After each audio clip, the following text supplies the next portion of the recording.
கர்த்தருக்கு ஸ்தோத்திரம். Praise the Lord. நம்முடைய தியானத்துக்காக 2 நாளாகமத்தின் புத்தகம் 2ஆம் அதிகாரம் 5-6வது வசனத்தை வாசி. For our meditation, let us open our Bibles to 2 Chronicles chapter 2 verse 5 and 6 please. எங்கள் தேவன் எல்லா தேவர்களை பார்க்கிலும் பெரியவர் ஆகையால் நான் கட்டப்போகிற ஆலயம் பெரிதாயிருக்கும். வானங்களும் வானாதி வானங்களும் அவரை கொல்லக்கூடாதிருக்க அவருக்கு ஒரு ஆலயத்தை கட்ட வல்லவன் யார்?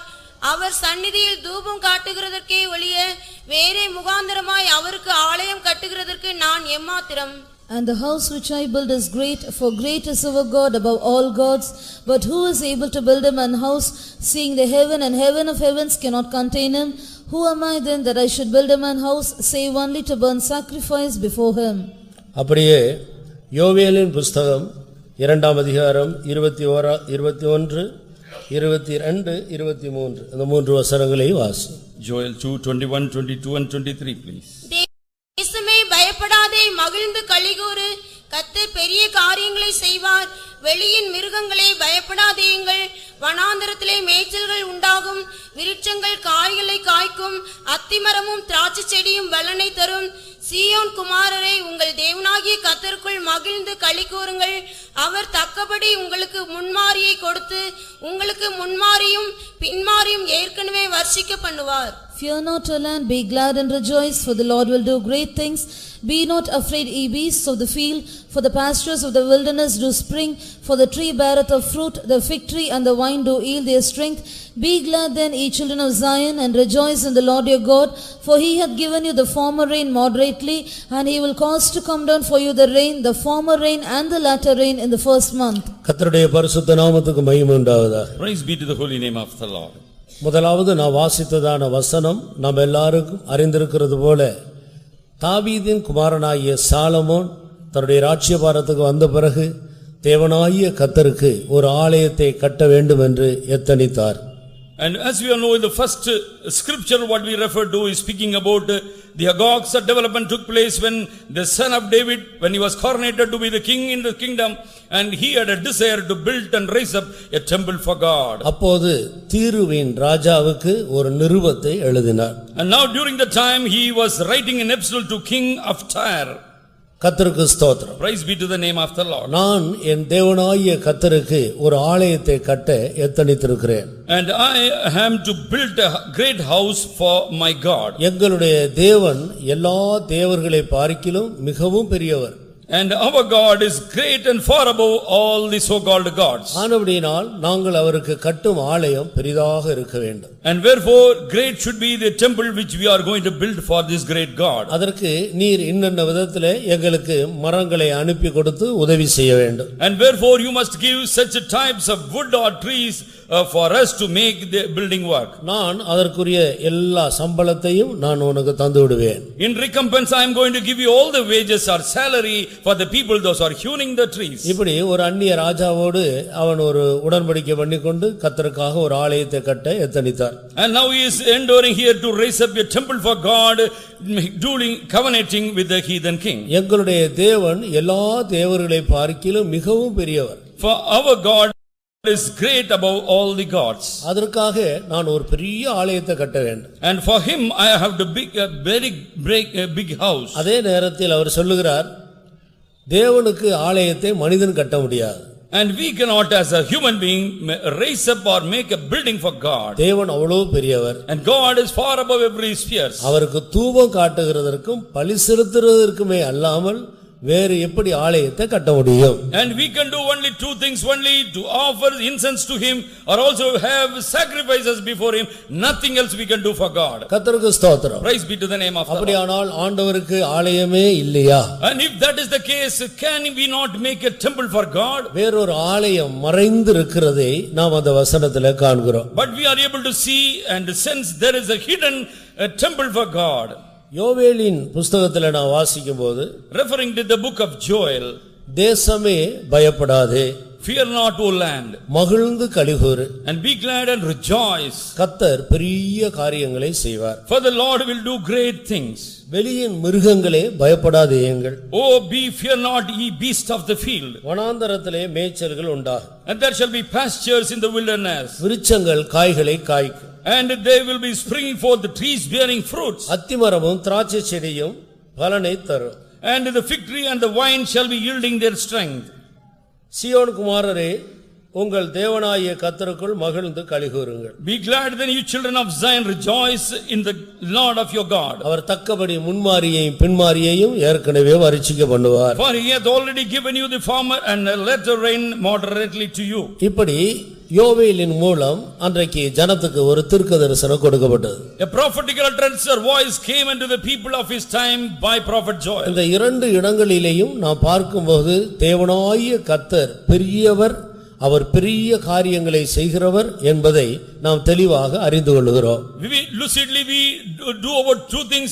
God is great and he wants to perform greater thing in the midst of his own people. கர்த்தருக்கு ஸ்தோத்திரம். Praise be to the name of the Lord. ஆனபடியால் தேவனாகிய கர்த்தராகிய இந்த பெரிய தேவனுக்கு மனிதர்களுடைய கையினாலே மனிதன் ஒரு ஆலயத்தை கட்ட முடியாது. Therefore God being so much great, therefore with the hands of men he can never raise up a temple for God to inhabit. பலி செலுத்துறதுக்கு, தூபம் காட்டுகிறதற்கு, கூடி ஆராய்வதற்கு, சில காரியங்களை பேசிக்கொள்வதற்காக ஒரு கட்டடத்தை கட்டலாமே அல்லாமல் தேவன் வாசம் பண்ணக்கூடிய ஒரு ஆலயத்தை மனிதன் கட்ட முடியாது. Man or human being cannot raise up a great temple for this great God.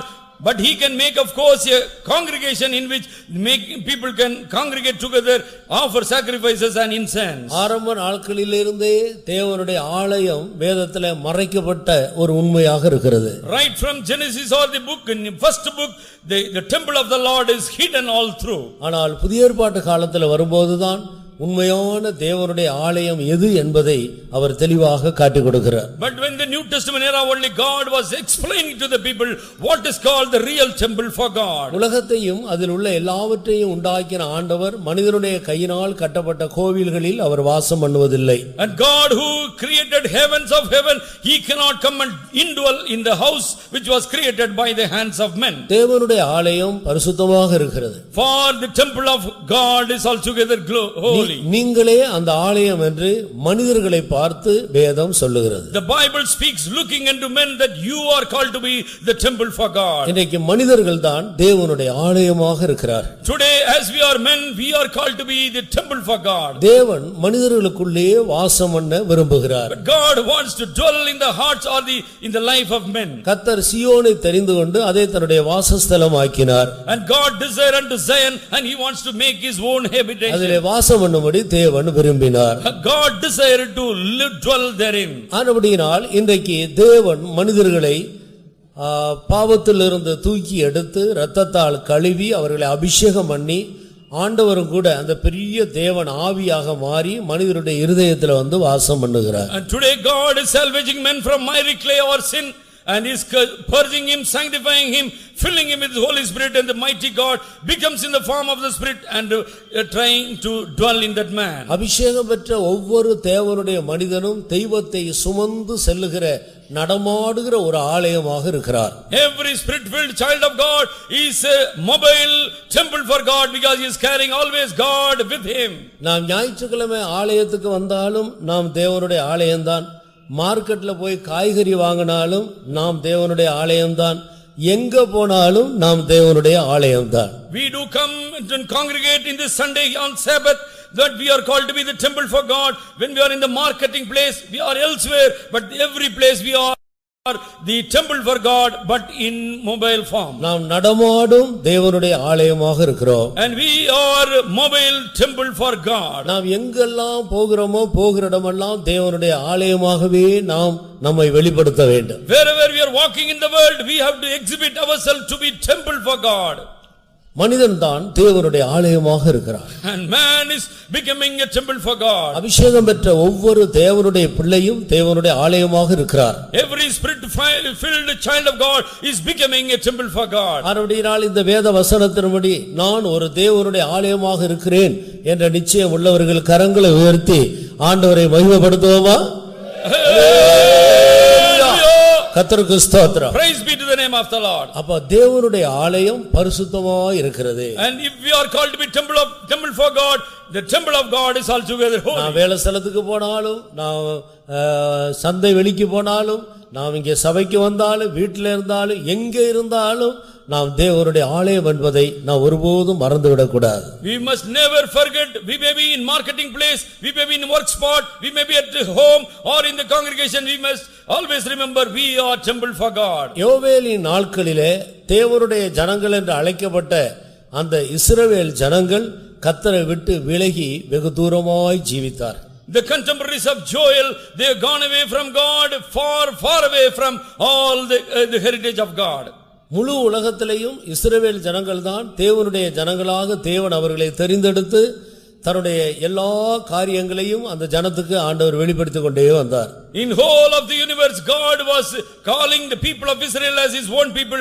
God was revealing everything only to that people of Israel. அவர்களை பாதுகாக்கிறதுல தேவன் மிக கவனமாக இருந்தார். And God had our carefulness connected with their safety. அவர்களை ஆசீர்வதிக்கிறதுல மிக கவனமாக இருந்தார். And God was mindful of them and to bless them bountifully. அவர்களை போஷிக்கிறதுல மிக கவனமாக இருந்தார். And God had all cares and worries connected with their in feeding. எப்போதும் ஆண்டவருடைய கண்கள் அந்த ஜனத்தின் மேலேயே நோக்கமாக இருந்தது. The eyes of the Lord was always brooding upon his own people called the people of Israel. அவர்களுக்கு ஏராளமான வாக்குத்தத்தங்களை ஆண்டவர் கொடுத்திருந்தார். And God gave forth empty number of promises unto his people. அந்த எல்லா வாக்குத்தத்தங்களை நிறைவேற்றுவதிலே தேவன் தன்னுடைய பகுதியிலே மிகவும் உண்மையாக இருக்கிறார். And God is even faithful to perform whatsoever he promised unto that people and to fulfill that. ஆனால் அந்த ஜனங்களோ ஆண்டவருடைய ஆசீர்வாதத்துக்கு பெற்ற ஆசீர்வாதங்களில் திருப்தி அடைந்து ஆண்டவரை விட்டு விலகி போய் கொண்டிருந்தார். But sadly his own people, the people of Israel, they have gone away after inhabiting so much of blessing. They are going far away from God. ஒரே வார்த்தையில் சொன்னால் தன்னை ஆசீர்வதித்த தெய்வத்தை விட்டு அவர் தந்த ஆசீர்வாதங்களை பிடித்துக்கொண்டு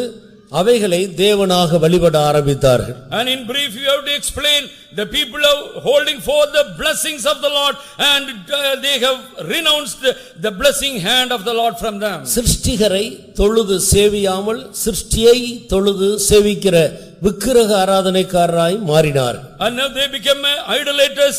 They were started worshipping the created things, not the creator God who has created everything for them. கர்த்தருக்கு ஸ்தோத்திரம். Praise be to the name of the Lord. உதாரணமாக வீடு இல்லாத ஒரு நபருக்கு ஆண்டவர் ஒரு நல்ல வீட்டை எவ்வளவோ நாட்களாய் அவர்களை ஜெபித்து ஆண்டவரை துதித்து காத்திருந்த வேளையில் தேவன் அவர்களுக்கு இரக்கப்பட்டு பிள்ளைகளை ஆசீர்வதித்து வெளிநாட்டுக்கு அனுப்பி எப்படியோ ஆசீர்வாதத்துக்கான எல்லா வழிகளையும் திறந்து ஒரு அழகான நல்ல வீட்டை கட்டுகிறார். Suppose one person is not having any indwelling house, but they were all praying, but God sent forth one person to foreign countries. Somehow God was able to give them a good house. Now they are happy in that house. வாடகை வீட்டில் இருந்த நாட்களில் அந்த வீட்டை குறித்து அவர்களுக்கு ஒரு கருத்தும் கவனமும் இல்லை. அவருடைய நேரத்தை எல்லாம் ஜெபிக்கிறதிலையும் துதிக்கிறதிலையும் கூட்டங்களுக்கு வருகிறதிலேயுமே அவர்கள் கவனமாக இருந்தார். But when they were indwelling in a rented house, they did not looking for some house. They all time they were spending for at the feet of the Lord, praying about and to come to the presence of the Lord. சொந்த வீடு கிடைத்த உடனே அதை அலங்கரிக்கிறதிலேயும் அதை சுத்தம் பண்றதிலேயும் அடிக்கடி பொருட்களை மாற்றுகிறதிலேயும் பார்க்கிறதுக்கு ரொம்ப நீட்டா வைத்துக் கொள்ளுகிறதிலேயும் யார் வந்தாலும் அவர்களை அழைத்து கொண்டு வந்து எங்க வீட்டை பாருங்கள் என்று காட்டுகிறதுலையும் இந்த வீட்டை பராமரிக்கிறதுக்கே நேரம் சரியா இருக்கு.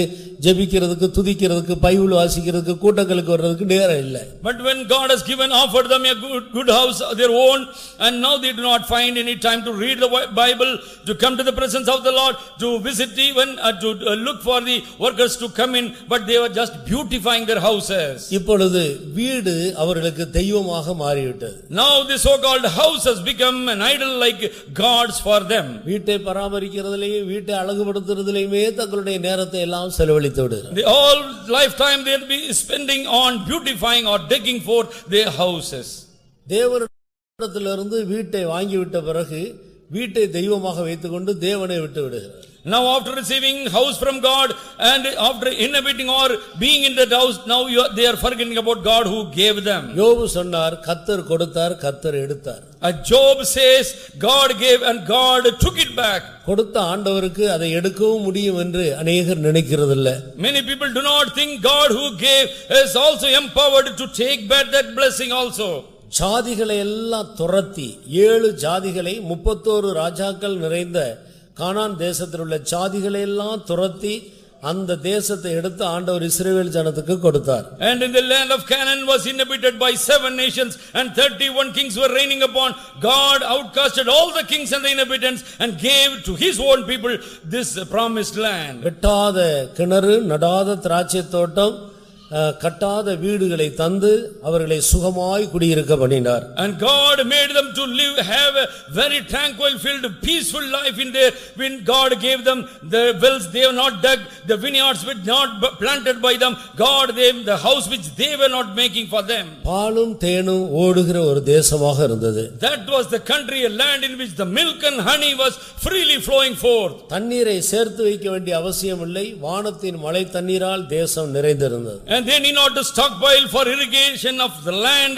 The heaven was giving forth their showers after showers. இப்படிப்பட்ட ஒரு நல்ல தேசத்தை கர்த்தர் அவர்களுக்கு தந்தார். And God gave them such a goodly land for them to inhabit. அந்த தேசத்துக்குள்ள போன பிறகு, after they stepping into that promised land, அந்த ஜனங்கள் அந்த தேசத்தின் நன்மைகளை எல்லாம் திருப்தியாக புசித்துவிட்டு, and they were able to intake on, enjoy all the pleasures, all the fruits thereof. ஜாதிகளை துரத்தி அந்த தேசத்தை எடுத்து இந்த ஜனத்துக்கு தந்த ஆண்டவரை விட்டுவிட்டு தேசத்தின் நன்மைகளில் அவர்கள் திருப்தி அடைந்து விக்கிரக ஆராதனை செய்ய ஆரம்பித்தார்கள். And now they forgot about the God who was driving out the 7 nations and 31 kings and made them to inhabit that land. Now they are idolaters, worshipping the so called gods of the land. எத்தனை சந்தர்ப்பங்களிலே மறுபடியும் அவர்களுக்கு ஒரு தேசம் இல்லாத அளவுக்கு அந்த யூதர்களை ஆண்டவர் முழு உலகமெங்கும் சிதறடித்து அந்நிய ஜனங்களுக்கு மறுபடியும் அந்த இடத்தை கொடுத்தார் என்று வேதத்தில் நாம் படித்திருக்கிறோம். And we see time and again very often God was driving out his people from that land and make them to scatter abroad on the face of the earth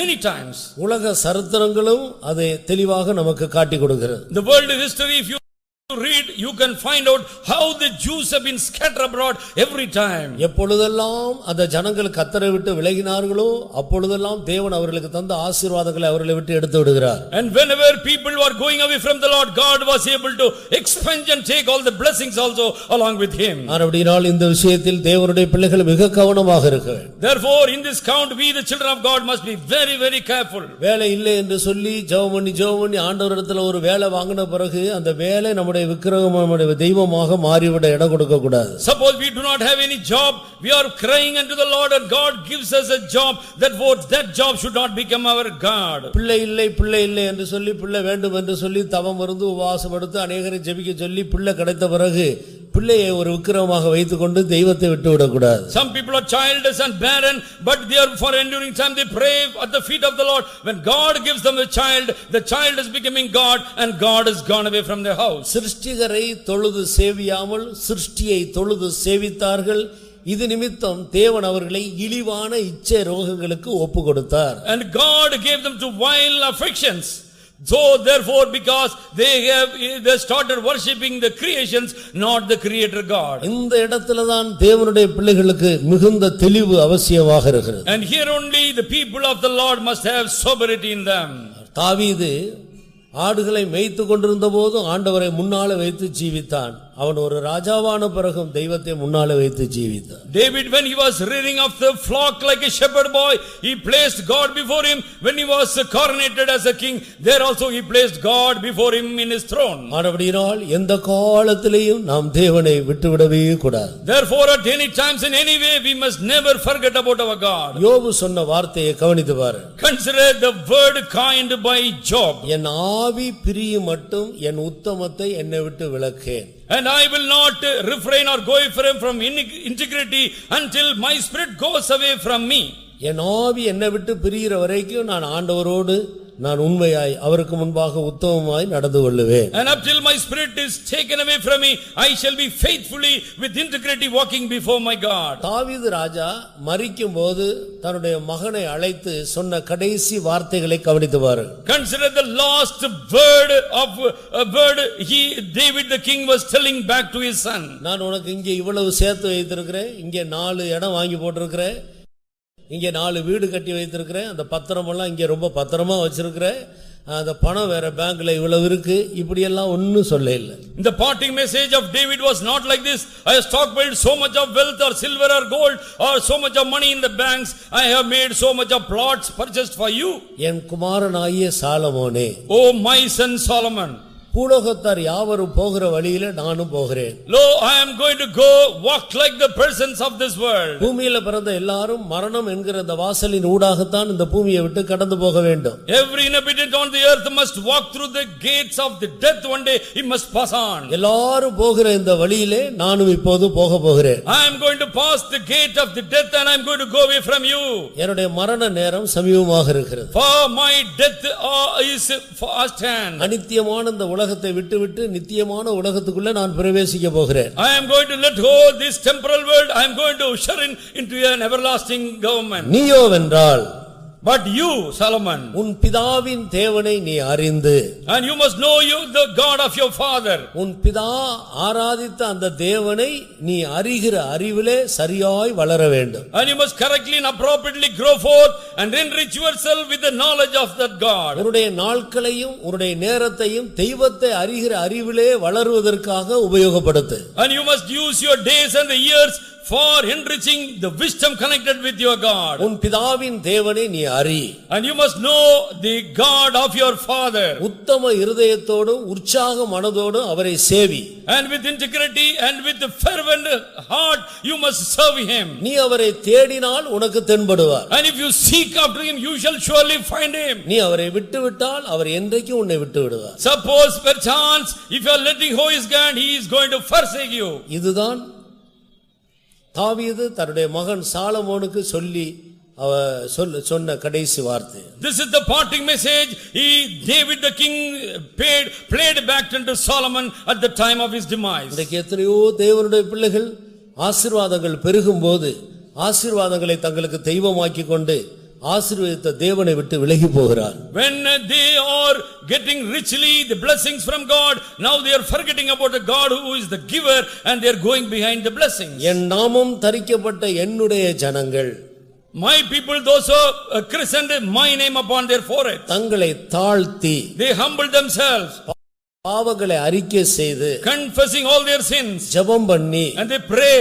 என் முகத்தை தேடி and seek my face, திரும்பி வந்தால் நான் அவர்களுடைய குற்றங்களை மன்னித்து அவர்களுடைய தேசத்துக்கு சேமத்தை கட்டளையிடுவேன். if they turn back and come back to me, I shall forgive all their sins and gather together in their own land, God says. ஆனபடியினால் தேவனுடைய ஜனங்கள் இந்த நாட்களிலே அதிகமாய் நம்மை தாழ்த்தி ஜெபம் பண்ணி ஆழமாய் கருத்தாய் கர்த்தரை தேடி அவரிடத்துல திரும்பி வர வேண்டிய காலம். This is the time we the children of God must be on the prayers. We must turn truly back to the Lord. யோவேல் தீர்க்கதரிசியினுடைய நாட்களில் அன்றைக்கு இருந்ததான இஸ்ரவேல் ஜனங்கள் கர்த்தரை விட்டு விலகி தூரமாக இருந்தார். The contemporaries of Joel the prophet, the people have gone far away from God. அப்போதுதான் இந்த யோவேல் தீர்க்கதரிசியை கர்த்தர் தன்னுடைய கரத்துல எடுத்து அந்த ஜனங்களுக்கு வரப்போற நியாய தீர்ப்பை குறித்து எச்சரித்து தீர்க்க தரிசனமாக அறிவிக்கிறார். And at this juncture only God was taking hold of Joel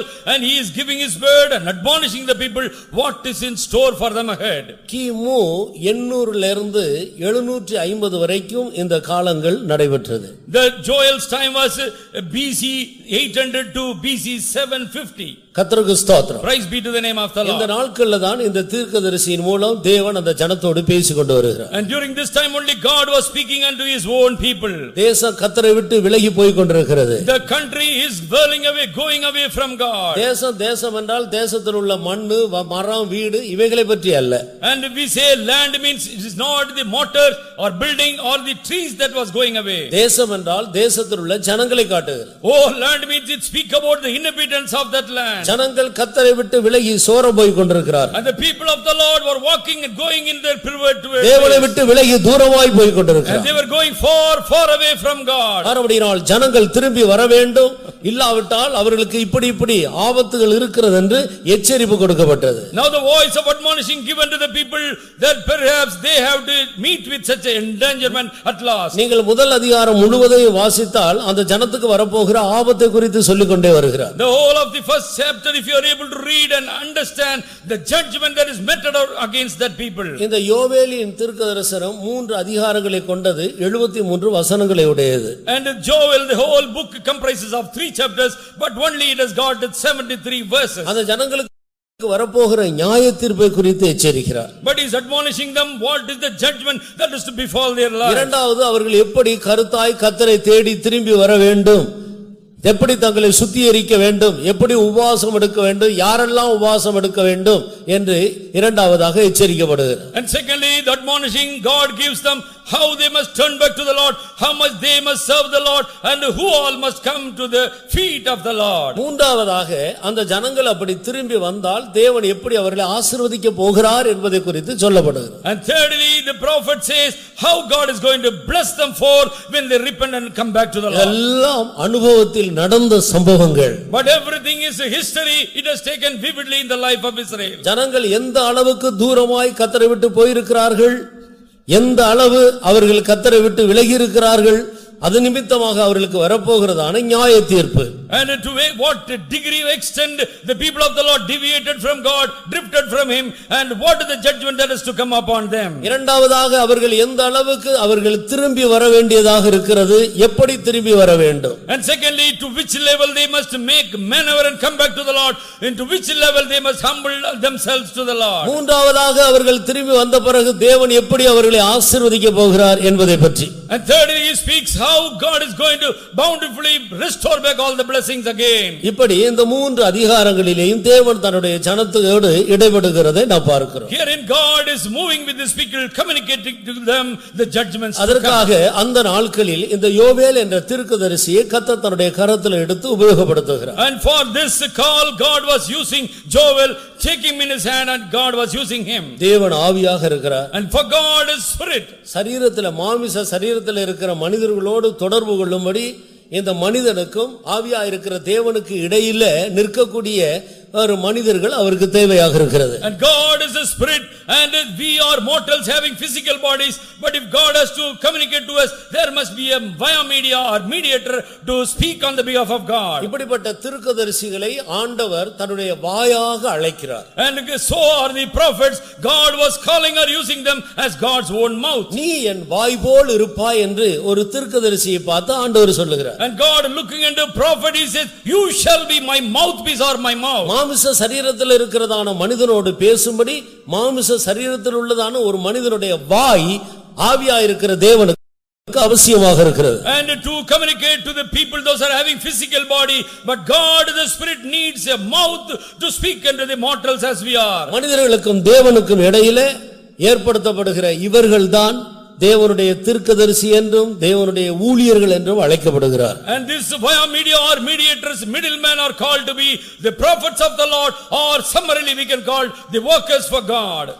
அவர் உங்களுக்கு முன்மாரியையும் பின்மாரியையும் ஏற்கனவே வரிச்சிக்க பண்ணுவார். For he will give former rain moderately and cause you to have the latter rain also. மாம்சமான யாவர் மேலும் என் ஆவியை ஊற்றுவேன். And I will pour my spirit upon all flesh. ஆண்டவர் அந்த ஜனங்கள் திரும்பி வரும்போது அவர்களுக்கு செய்ய போகிற நன்மையை குறித்து சொல்லுகிறார். And God says, what are the blessings I am going to fill in my people when they come back to me. இது மாம்சமான யாவர் மேலும் ஊற்றுவேன் என்று சொன்னதான இந்த தீர்க்க தரிசனம் புதிய ஏற்பாட்டு காலத்தில் கர்த்தராகிய இயேசு மரித்து பரலோகத்துக்கு போன பின்பு பரிசுத்த ஆவியை அந்த பூமிக்கு அனுப்பி கொடுத்த போது நிறைவேறிற்று. I will pour out my spirit upon all flesh came, this voice was fulfilled when Jesus Christ died, went up to heaven, and on the 50th day when the spirit of the Lord came upon on the day of Pentecost. இந்த தீர்க்கதரிசன வேத வாக்கியங்கள் எழுத்தின்படி உள்ள அந்த இஸ்ரவேல் ஜனத்தின் காலத்திலே சம்பவித்ததாக இருந்தாலும் ஆவிக்குரிய இஸ்ரவேலராகிய நமக்காகவே அது எழுதப்பட்டிருக்கிறது. Although literally and physically this promise of the Lord came to a fulfillment to the literal or physical Israelite, it is also a blessings to us. இந்த மூன்று அதிகாரங்களையும் நீங்கள் வீட்டில் போய் நிதானித்து வாசித்துக் கொள்ளுங்கள்.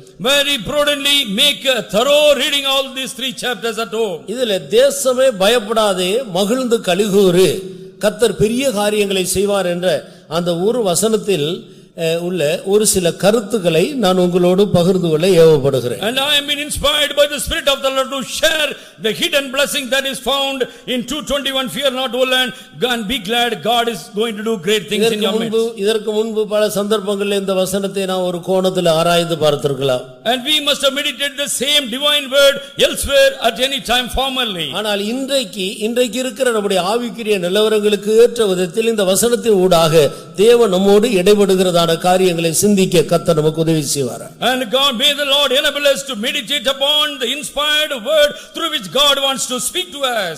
இங்கே முதலாவது தேசமே பயப்படாதே மகிழ்ந்து களிகூரு என்று சொல்லுகிறார். Firstly, God says, fear not, O land, be glad and rejoice. கர்த்தர் பெரிய காரியங்களை செய்வார் என்று ஆண்டவர் சொல்றதுக்கு பதிலாக யோவேல் தீர்க்கதரிசி ஆண்டவருடைய வார்த்தையை ஜனங்களுக்கு கொடுக்கிறார். For the Lord will do great things. This is the voice of the Lord. But nevertheless, prophet Joel is speaking the word of God to the people. நம்முடைய தேவன் பெரியவர். Our God is a great God. அவர் எப்போது பெரிய காரியங்களை செய்ய விரும்புகிறார். And he is desirous to do mighty great things because he is great.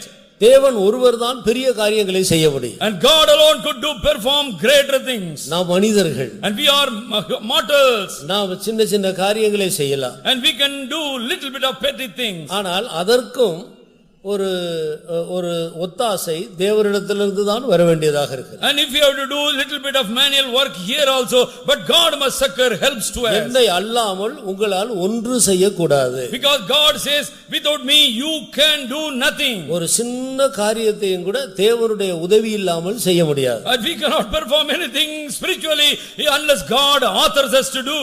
கஷ்டப்பட்டு ஏதோ ஒரு ஆற்றில ஒரு அணை கட்டி தண்ணீரை தேக்குகிறார்கள். சில நேரம் அது உடைந்து விடுகிறது, சில நேரம் அது ஒழுகி விடுகிறது. கொஞ்ச நாட்களுக்கு பிறகு அது பழுதடைந்து விடுகிறது. And they are making a barrage or a dam also.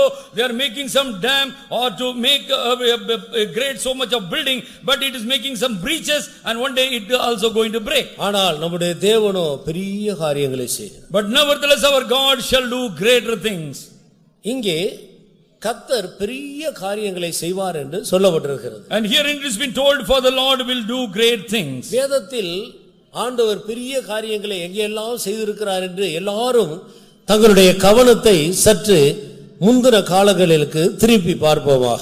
Now let us all recall back to the history and see what are the great deeds what God has performed in our lives. இஸ்ரவேல் ஜனங்களை பார்வோனாகிய அந்த பயங்கர மனிதர்களிடத்திலிருந்து எப்படி வெளியே கொண்டு வந்தார், அவர்கள் புறப்படும் போது எவ்வளவு கம்பீரமாய் புறப்பட்டு வந்தார்கள் என்பது ஒரு ஆண்டவர் செய்த ஒரு பெரிய காரியம். One was the greatest deed of God as to how God has rescued the people of Israel from the hand of the great Pharaoh and his army, and how richly God has delivered or emanated them from. இந்த ஜனங்கள் எகிப்தை விட்டு புறப்பட்டு வரும்போது எகிப்தில் உள்ள ஒரு நாய் கூட கொலைக்கல. And when all these people made their sojourning or exodus, not even a single dog would bark at our people. தேவன் எல்லா நாய்களுடைய வாயையும் கட்டி போட்டார். And God was able to shut forth all the dogs that is barking at Egypt. நீங்க போய் ஒரு சின்ன குட்டி நாய் வாயை கட்டி பாருங்க. Now you go and grab hold of the puppy. கர்த்தருக்கு ஸ்தோத்திரம். Praise be to the name of the Lord. நாய் வாயை கட்ட முடியுமா? And can you bind it like this? அது எவ்வளவு கஷ்டம். It is a hard thing.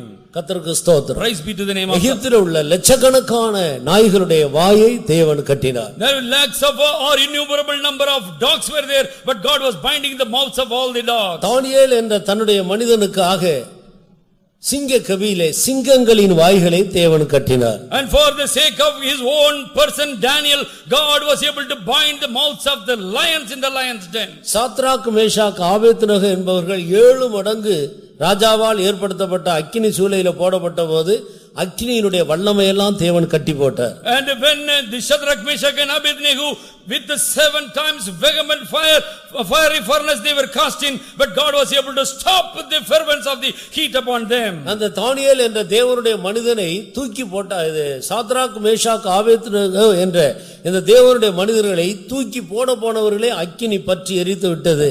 ஆனால் இவர்களோ அக்கினிக்குள்ளே சுகமாய் குடியிருந்தார். And the people those were binding the Shadrach, Meshach, Abednego to cast them into the fiery furnace, but the fire only was upon them and annihilated them, not to these 3 men for God. தேவன் எந்த காலத்திலேயும் மாறாதவர். And God will not change any time. அவர் எப்போதும் பெரிய காரியங்களை செய்கிறவர். And he performs greater things at all times. இந்த இஸ்ரவேல் ஜனங்கள் கானானை நோக்கி புறப்பட்டு வரும்போது சிவந்த சமுத்திரம் தடையாக இருந்தது. அந்த சமுத்திரத்தை இரண்டாக பிளந்து ஆண்டவர் கொண்டு போனார். When his own people, when they marched ahead, when they came to the shore, they were able to see Red Sea.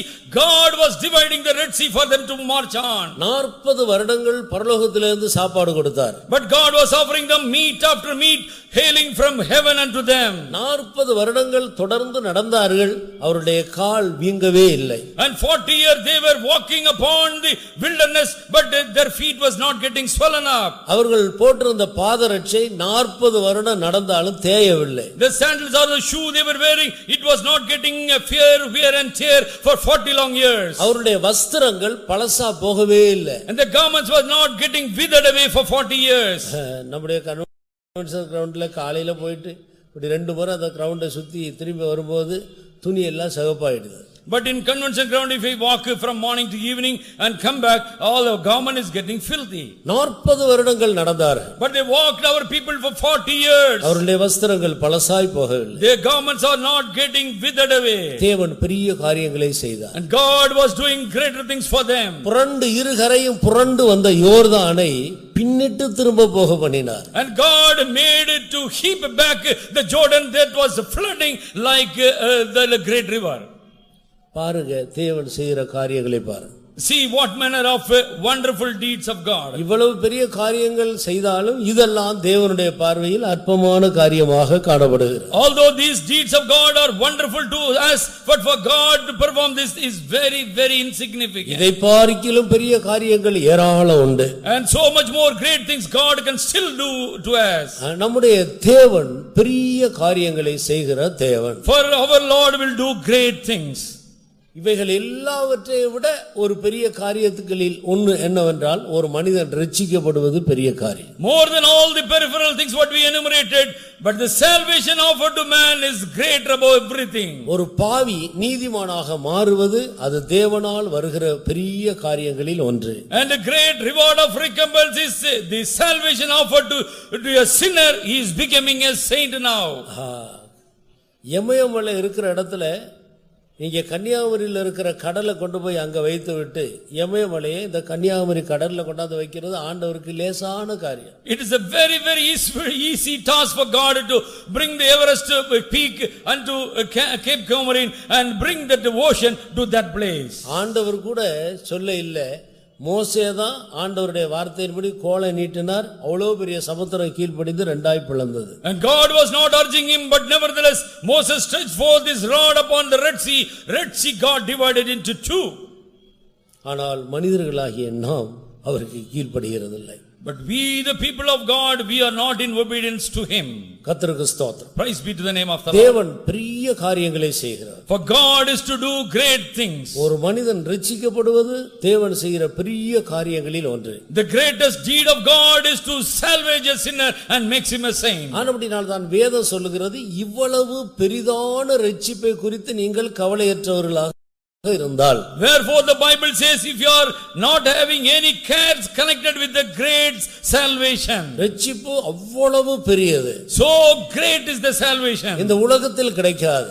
We cannot purchase in this world. ஒரு இடத்திலே வாங்க முடியாது. You cannot go and seek out in any stall. ஒரு மனிதனும் கொடுக்க முடியாது. Nobody on the earth can give you a salvation. இரட்சகராகிய இயேசு கிறிஸ்து ஒருவர்தான் அதுவும் இலவசமாக கொடுக்க முடியும். Savior Jesus Christ also only can give you that also freely he offers. offers. இதற்கு கிரயம் கொடுக்க முடியாது. We cannot pay back anything for him. ஆனபடியால் தேவன் அதை இலவசமாக கொடுக்கிறார். We cannot pay, therefore God freely offers his salvation. இன்றைக்கு अनेகருக்கு அதனுடைய அருமை அதனுடைய விலை தெரிகிறதில்லை. And many people are not able to evaluate the value of their salvation. ஆனபடியால் ரட்சிக்கப்பட்டவர்கள் சாதாரணமாக ரட்சிப்பை இழந்து ஜீவிக்கிறார். Therefore the saved people very casually let go their salvation from their lives. ஒரு சின்ன குழந்தை பேச தெரியாத ஒரு குழந்தையுடைய கையில ஒரு பெரிய வைரக்கல் மோதிரம் போட்டது போல. It is like a very small babe, but she is totally ignorant, but a very costly diamond ring has been given into her hand. ஒரு 50 லட்சம் விலையுள்ளதான ஒரு வைரக்கல் ஒரு மோதிரத்தை அந்த பிள்ளையினுடைய கையில போட்டா அந்த பிள்ளைக்கு அந்த மோதிரத்தினுடைய விலை என்ன தெரியும்? The child or babe will not know the value of the 50 lakhs worthy diamond ring.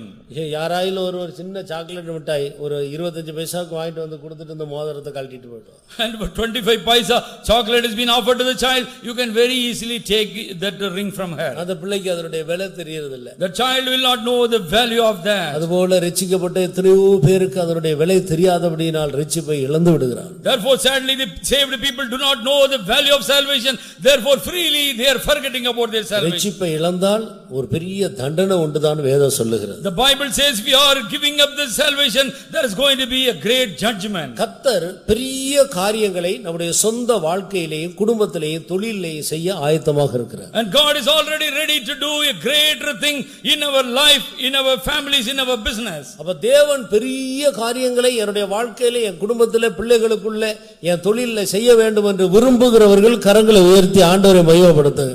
Hallelujah.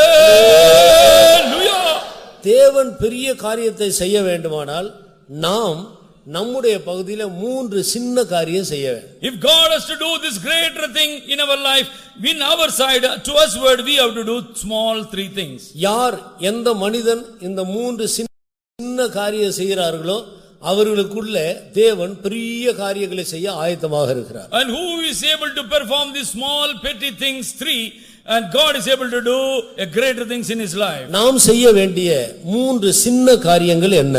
What are the 3 small things we have to perform ourselves? இந்த வசனத்திலே 3 மனிதர்கள் செய்ய வேண்டிய 3 சிறிய காரியங்களையும் தேவன் செய்கிற பெரிய காரியத்தையும் நாம் பார்க்கிறோம். In this particular divine word we can see the 3 things what we men have to do, what God has to do as a reward of recompense. மனிதர்களுடைய பகுதியிலே நாம் செய்ய வேண்டியதான 3 காரியங்கள் என்ன?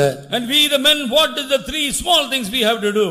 ஒன்று தேசமாக மாற வேண்டும். Firstly we must become a land for God. நீங்கள் முதல் அதிகாரத்திலே 6வது வசனத்திலே வாசித்தால் என் தேசம் என்று ஆண்டவர் உரிமை பாராட்டுகிறார். In first chapter verse 6 God says it is my nation. ஆண்டவர் இங்கே உரிமை பாராட்டுகிறதான அந்த தேசம் எது? And why God is calling that one as his own land? வாசியுங்கள்.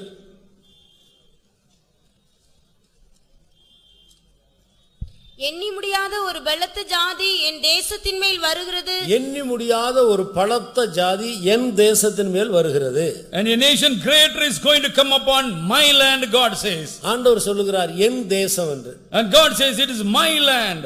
என் தேசம் என்று சொல்லுவதனுடைய அர்த்தம் என்ன? Why God is calling this people as his my land? என் தேசம்னா இந்த பூமியில இருக்கிற நிலத்தையும் வீட்டையும் காட்டுகிறதா? My land means it is the parcel of the ground or the house that we have. இதெல்லாம் வெந்து உருகி போகிறது. But one day it is going to be fervently melted with the fire. இவைகள் அநித்தியமானவைகள். This is all temporal things. இவைகள் அசையக்கூடியவைகள். This is all shakeable or movable things. இதை ஆண்டவர் தன்னுடையது என்று உரிமை பாராட்ட வேண்டிய அவசியம் இல்லை. And God need not to call these all temporal things as his land. என் தேசம் என்றால் இந்த அழிந்து போகிற தேசத்துல குடியிருக்கிறதான ஆண்டவருடைய ஜனங்களை தான் அவர் என் தேசம் என்று சொல்லுகிறார். And here in my land means God is speaking unto his own people, those who are living as a part of him. அப்ப எண்ணி முடியாத ஒரு பலத்த ஜாதி என் தேசமாகிய என்னுடைய ஜனத்தின் மேல் வருகிறது. For a nation which is strong and without number is going to come upon my land. என் ஜனத்தை அழிக்கும்படி ஒரு பலத்த ஜாதி வருகிறது. A strong nation is going to come again, rage up against my own people. ஆனபடியால் ஆண்டவர் அவருடைய தேசத்தை பார்த்து இப்படி சொல்லுகிறார். Therefore looking into his own land God says like this. தேசமே நீ பயப்படாதே. Oh fear not my my land. இந்த தீர்க்க தரிசனம் எல்லாருக்குரியதல்ல. This prophetical word is not universally to all. அவருடைய தேசம் என்று அழைக்கப்படுகிற அவருடைய ஜனத்துக்குரியது. And it is part and parcel of the people those are called to be God's own land. பெற்றோர்கள் தங்களுடைய பிள்ளைகளுக்கு எத்தனையோ பிராமிஸ் பண்ணுகிறார். And the parents do offer so many promises to their words. அதெல்லாம் பக்கத்து வீட்டுக்கார பிள்ளைகள் வந்து அன்றைக்கு உங்க பிள்ளைகளுக்கு நீங்க இப்படி சொன்னீங்களே எங்களுக்கும் கொடுங்கன்னு கேட்க முடியுமா? You suppose the neighborhood when the people they will come that day you are telling to your children like this, can it be ours also? நான் என் பிள்ளைகளுக்கு தான் சொல்றேன். Oh, this promise I only extended to my child. ஆனபடியால் தேவன் தன்னுடைய ஜனத்துக்கு சொல்லுகிறார். Therefore God is speaking unto his own people. ஆனபடியால் ஆண்டவர் பெரிய காரியத்தை நமக்கு செய்ய வேண்டுமானால் நம்முடைய பகுதியிலே நாம் இன்றைக்கு செய்ய வேண்டிய முதல் காரியம் நாம் ஆண்டவருடைய தேசமாக நம்மை பாதுகாத்துக் கொள்ள வேண்டும். Firstly, if God has to do wonderful things in us and to us word we have to do one small thing, that we have to become the land for God. பழைய ஏற்பாட்டு காலத்திலே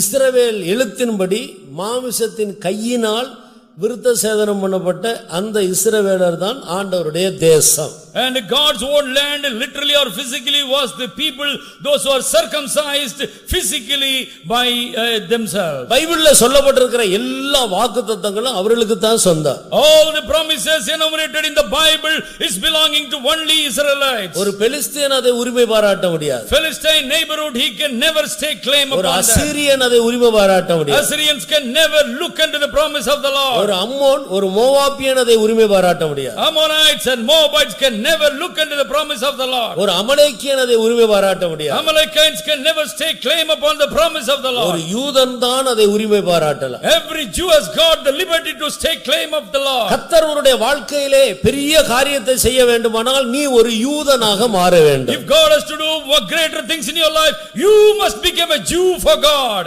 யூதன் என்றால் யாரை காட்டு?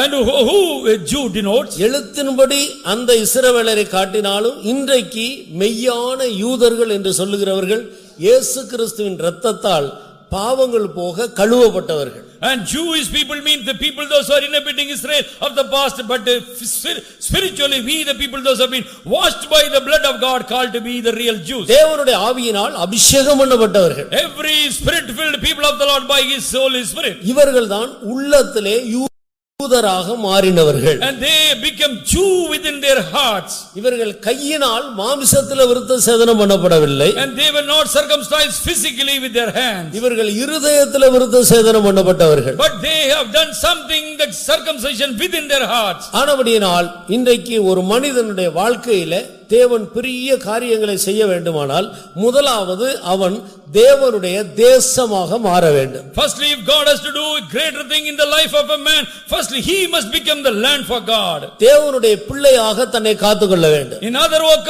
he must become or save himself as a child of God. பாவங்கள் போக கழுவப்பட்ட அனுபவத்தை, இரட்சிப்பின் அனுபவத்தை ஜாக்கிரதையாய் பாதுகாத்துக் கொள்ள வேண்டும். Very very carefully he must keep forth or keep in store the salvation offered to him by washing by his blood. நீங்கள் இரட்சிப்பை இழந்து போனால் இந்த வேதத்தில் சொல்லப்பட்டிருக்கிற ஒரு வாக்குத்தத்தமும் நீங்கள் பங்காளிகள் அல்ல. Lest by any chance if you are losing your salvation, you are not having liberty to stake claim of any of the promise of the Lord. உங்கள் மேல ஆண்டவருக்கு ஒரு பிடியும் இல்லாமல் போகிறது. And God cannot stake claim upon you as his heritage also. உங்களுக்கும் தேவனிடத்தில் ஒரு உரிமை இல்லாமல் போகிறது. And so you will not have any connection whatsoever with your God. ஆனபடியால் ஒரு மனிதன் ஆண்டவருடைய தேசமாக தன்னை ஜாக்கிரதையாய் காத்துக்கொள்ள வேண்டும். Therefore every man must very carefully he must make himself to God's own land. தன்னை ஒரு ஆவிக்குரிய உள்ளத்தில் யூதனான அந்த யூத அனுபவத்துக்குள்ள தன்னை காத்துக்கொள்ள வேண்டும். And he must keep himself to be a Jew because he is made as a Jew within his heart. நீங்கள் இரட்சிப்பை இழந்துவிட்டு தேவனுடைய ஆசீர்வாதங்களை எதிர்பார்க்க கூடாது. Do not look for any of the blessing of the Lord when the salvation is gone from us. நீங்கள் எந்த இடத்தில் இரட்சிப்பை இழந்து கர்த்தரை விட்டு விலகி அந்த இடத்துக்கு திரும்பி வர வேண்டும். And you must come back to the very place in which from which you have gone away from God. ஒரு யூத ஸ்திரீதான் நகோமி.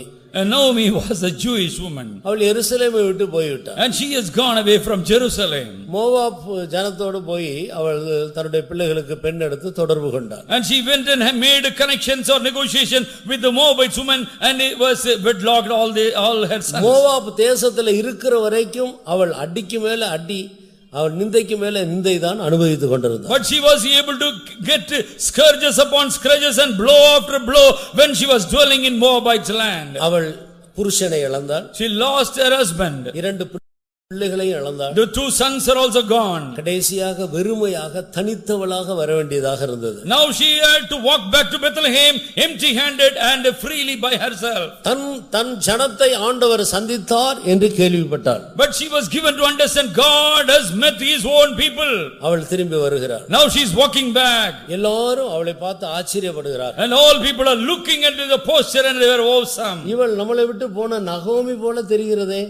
And apparently she seemed to be Naomi who has gone away from us. நகோமினா சந்தோஷம்னு அர்த்தம். Naomi means full of mirth. என்னை நகோமின்னு சொல்லாதீங்க.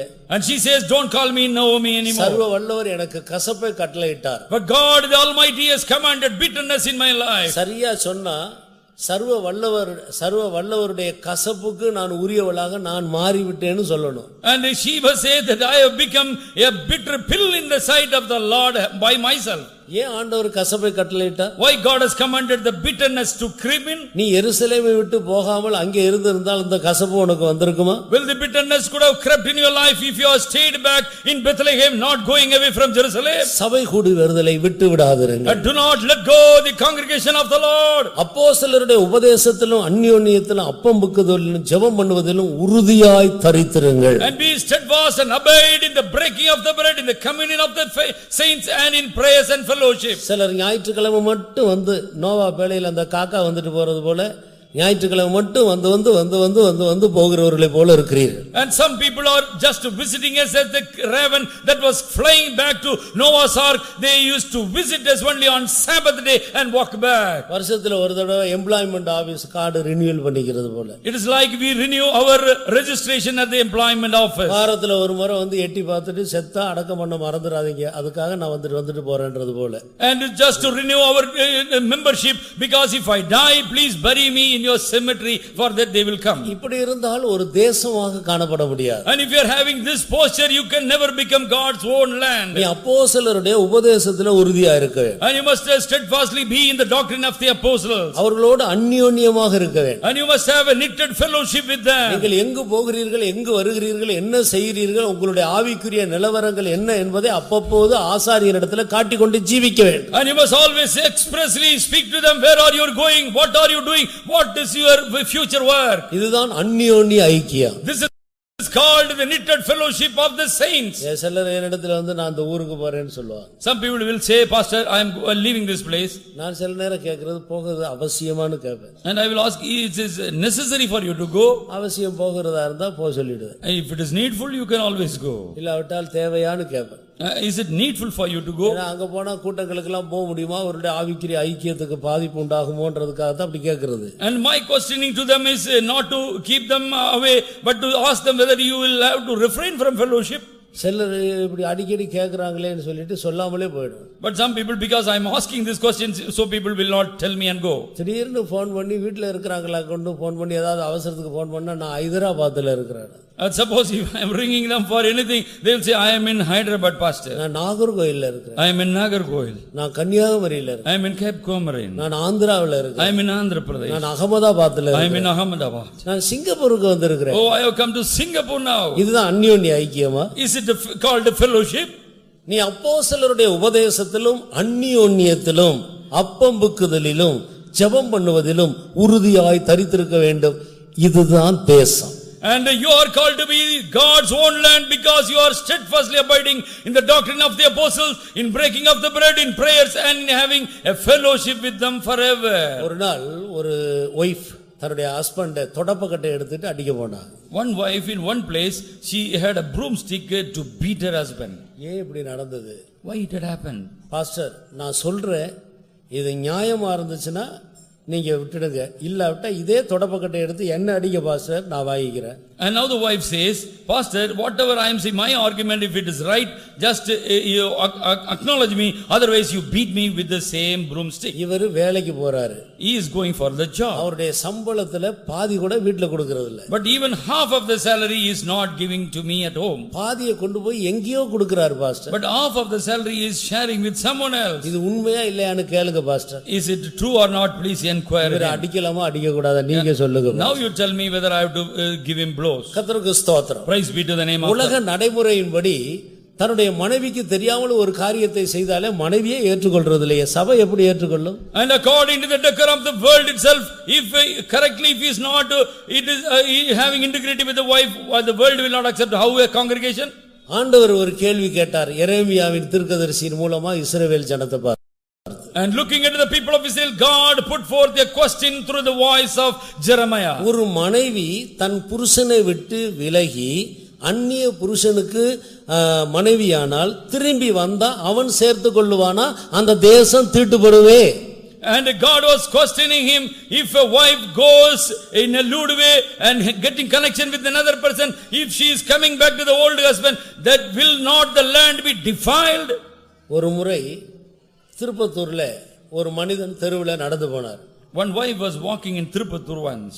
கையில கத்தி இருந்தது. But she had a knife with her. அவருடைய இந்த கையில வெறும் முடியா இருந்தது. But in one hand she had a locks or a hair. பின்னால பார்த்தா ஒரு பெண்ணுடைய தலை தொங்குது. But the head of the woman was there in the left hand. அது என்னன்னு கேட்டா நேரா போலீஸ் ஸ்டேஷனுக்கு போறாரு. And now he is walking to the police station. இவள் எனக்கு துரோகம் பண்ணி விட்டாள், அதனால நான் அவளை கொலை செய்துட்டேன், என்ன கைது பண்ணிக்கொள்ளு. And now you can put the scuff upon me because she was against. புருஷனுக்கு துரோகம் பண்ண மனைவியை புருஷன் ஏற்றுக்கொள்றது இல்ல. If the treachery is meted out by the wife, husband will never accept her. நீ ஐக்கியத்துக்கும் உபதேசத்துக்கும் சத்தியத்துக்கும் துரோகம் பண்ணினால் சபை எப்படி ஏற்றுக்கொள்ளும்? How the congregation will accept if you are having treachery for the doctrines or the truth? சபை கிறிஸ்துவுடைய சரீரம். And the church is called to be the body for Christ. கர்த்தராகிய இயேசு கிறிஸ்துவுடைய சரீரம் தான் சபை. And the body of Christ is this church. ஆனபடியால் நீ பெரிய காரியம் கர்த்தர் என்னுடைய லைஃப்ல செய்ய வேண்டும் என்று விரும்பினால், என்னுடைய குடும்பத்திலே சபையிலே பெரிய காரியம் நடக்க வேண்டும் என்று விரும்பினால் உன்னை ஒரு தேசமாக காத்துக்கொள்ள வேண்டும். And if suppose you think God has to perform greater things in your life, in your family, in your own business, you must keep yourself as the land for God. யோபுடைய நாட்களிலே பிசாசு பூமி எங்கு சுற்றி தேவபுத்திரர்கள் நடுவில் வந்து நின்றான். And during the time of Job, the devil was walking around the world and he came and stood in the midst of the sons of man. ஆண்டவர் கேட்கிறார், எங்க இருந்து வருகிறாய்? And God was asking the devil, where from you are coming? நான் பூமி எங்கு உலாவி அதிலே சுற்றி திரிந்து வருகிறேன். And I am wandering around the world and I came back to you. சில ஆட்களுக்கு வேலை இருக்காது. Some people will not have any job. எப்ப பார்த்தாலும் அங்க இங்கே சுத்திட்டே திரியிறது தான் வேலை. They shall be wandering hither thither. ஒரு பாஸ்டர் இப்படி ஒரு பழமொழி சொல்லுவார். One pastor used to have an adage like this. நாய்க்கு நேரம் இல்ல, நாய்க்கு வேலை இல்ல, அது நிக்கிறதுக்கு நேரமும் இல்ல. The dog will not have any occupation, but there is no time yet for even standing. இங்க இருந்து ஓடும், அங்க நின்னு பார்த்துட்டு இப்படி பார்த்துட்டு திருப்பி அங்க இருந்து ஓடி வரும். It shall be going in one place, running there and nodding the head, and it shall come back again. ஏதோ ஒரு பெரிய நோக்கத்தோட ஓடுறது போல ஓடி அங்க நின்னு இப்படி பார்க்கும், மறுபடியும் இந்த பக்கம் ஓடும். Very swiftly it will be making or running here and there as though it has got a job, but it shall be coming back to the same place. நாய்க்கு ஒரு வேலையும் கிடையாது. The job nothing the dog has. ஆனா நிக்கிறதுக்கு நேரமும் இல்ல. But it does not have any time to stand in one place. பிஸியா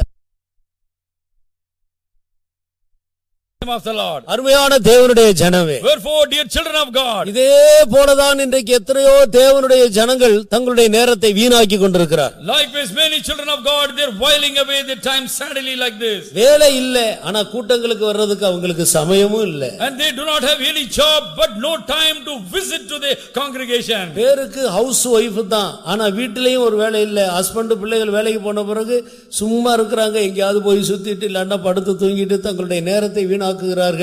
தேவ சமூகத்துக்கு வர நேரம் கிடையாது. The title offered to them is housewife, but after the husband or children departs from school or the offices, they do not have any work, they shall simply couch down. நீ ஒரு தேசமாக இருக்க வேண்டுமானால், And if you have to become God's own land, அப்போஸ்தலருடைய உபதேசத்திலே அந்யோன்யத்திலே அப்பம் பிக்கிறதில்லை ஜெபம் பண்ணுவதில்லை தரித்திருக்க வேண்டும். and you must abide steadfastly in the apostles' doctrine and also in the fellowship and in breaking of the bread and prayers. புதிய ஏற்பாட்டு காலத்தில் இவர்களை பார்த்து தான் ஆண்டவர் என் தேசம் என்று சொல்லுகிறார். In New Testament era, God looking into this brand of people as my own land. ஒழுங்கா சுத்திகரிப்பு கூட்டத்துக்கு வந்து சுத்திகரித்து ராபோதன் எடுக்க வேண்டும். And you must correctly come to the sanctification meeting and be a partaker in the breaking of the bread. எந்த நேரமும் ராபோதன் எடுக்க ஆயத்தமாக இருக்கு. And you must be always ready to take or be partakers of the bread. நான் சுத்திகரிப்பு கூட்டத்துக்கு வர இல்ல, அதனால நான் ராபோதன் எடுக்கலைன்னு சொல்லக்கூடாது. And don't say I am not able to come to the sanctification meeting,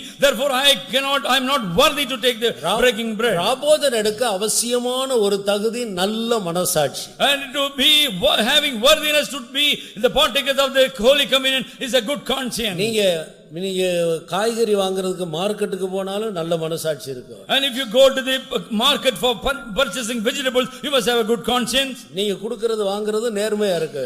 And all your givings and taking must be correct. ஐயா கத்திரிக்காய் அளந்து போட்டுக்கிட்டு அந்த பக்கம் திரும்பும்போது 2 கத்திரிக்காய் எடுத்து உங்க பைக்குள்ள போட்டுட்டு வந்தா நல்ல மனசாட்சி எங்க இருக்கும்? How you will have vouch a good conscience? Suppose when the brinjal has been weighed and you take 2 more for you. இதுக்கு ஒரு சுத்திகரிப்பு கூட்டம் வச்சு அந்த கூட்டத்தில் எழுப்பி நான் மார்க்கெட்டுக்கு போகும்போது 2 கத்திரிக்காய், அது வரைக்கும் சத்தமா சொல்லுவாங்க, 2 கத்திரிக்காய் திருடி பையில போட்டு மெதுவா சொல்றாங்க. இதுக்கு ஒரு நல் மனசாட்சியை உண்டாக்குறதுக்கு ஒரு சுத்திகரிப்பு கூட்டம். And to make a good conscience, they will come to the sanctification meeting and say, oh, in the marketing place, out of the brinjals I took for myself very slowly. மார்க்கெட்டுக்கு போனாலும் நல் மனசாட்சி நமக்கு தேவை. In marketing place also we must have a good conscience. A good conscience while at home. நீங்கள் வேலைக்கு போனாலும் நல் மனசாட்சி தேவை. Even in the offices you must have a good conscience. எந்த இடத்திலேயும் நல் மனசாட்சியை நாம் ஜாக்கிரதையாய் காத்துக்கொள்ள வேண்டும். Very very prudently we must keep for the good conscience with us. சுத்திகரிப்பு கூட்டத்துக்கு வர முடியாத சந்தர்ப்பம் வந்தாலும் ராபோதன் எடுக்கிறதுக்கு தடை இருக்காது. And suppose you are not having a privilege to come to the sanctification meeting, but you will not be refraining from taking the Holy Communion. நான் ஒரு தேசம் என்று அழைக்கப்பட வேண்டும். And we must be called God's own land. இவர்கள் என் ஜனம். And they are my people.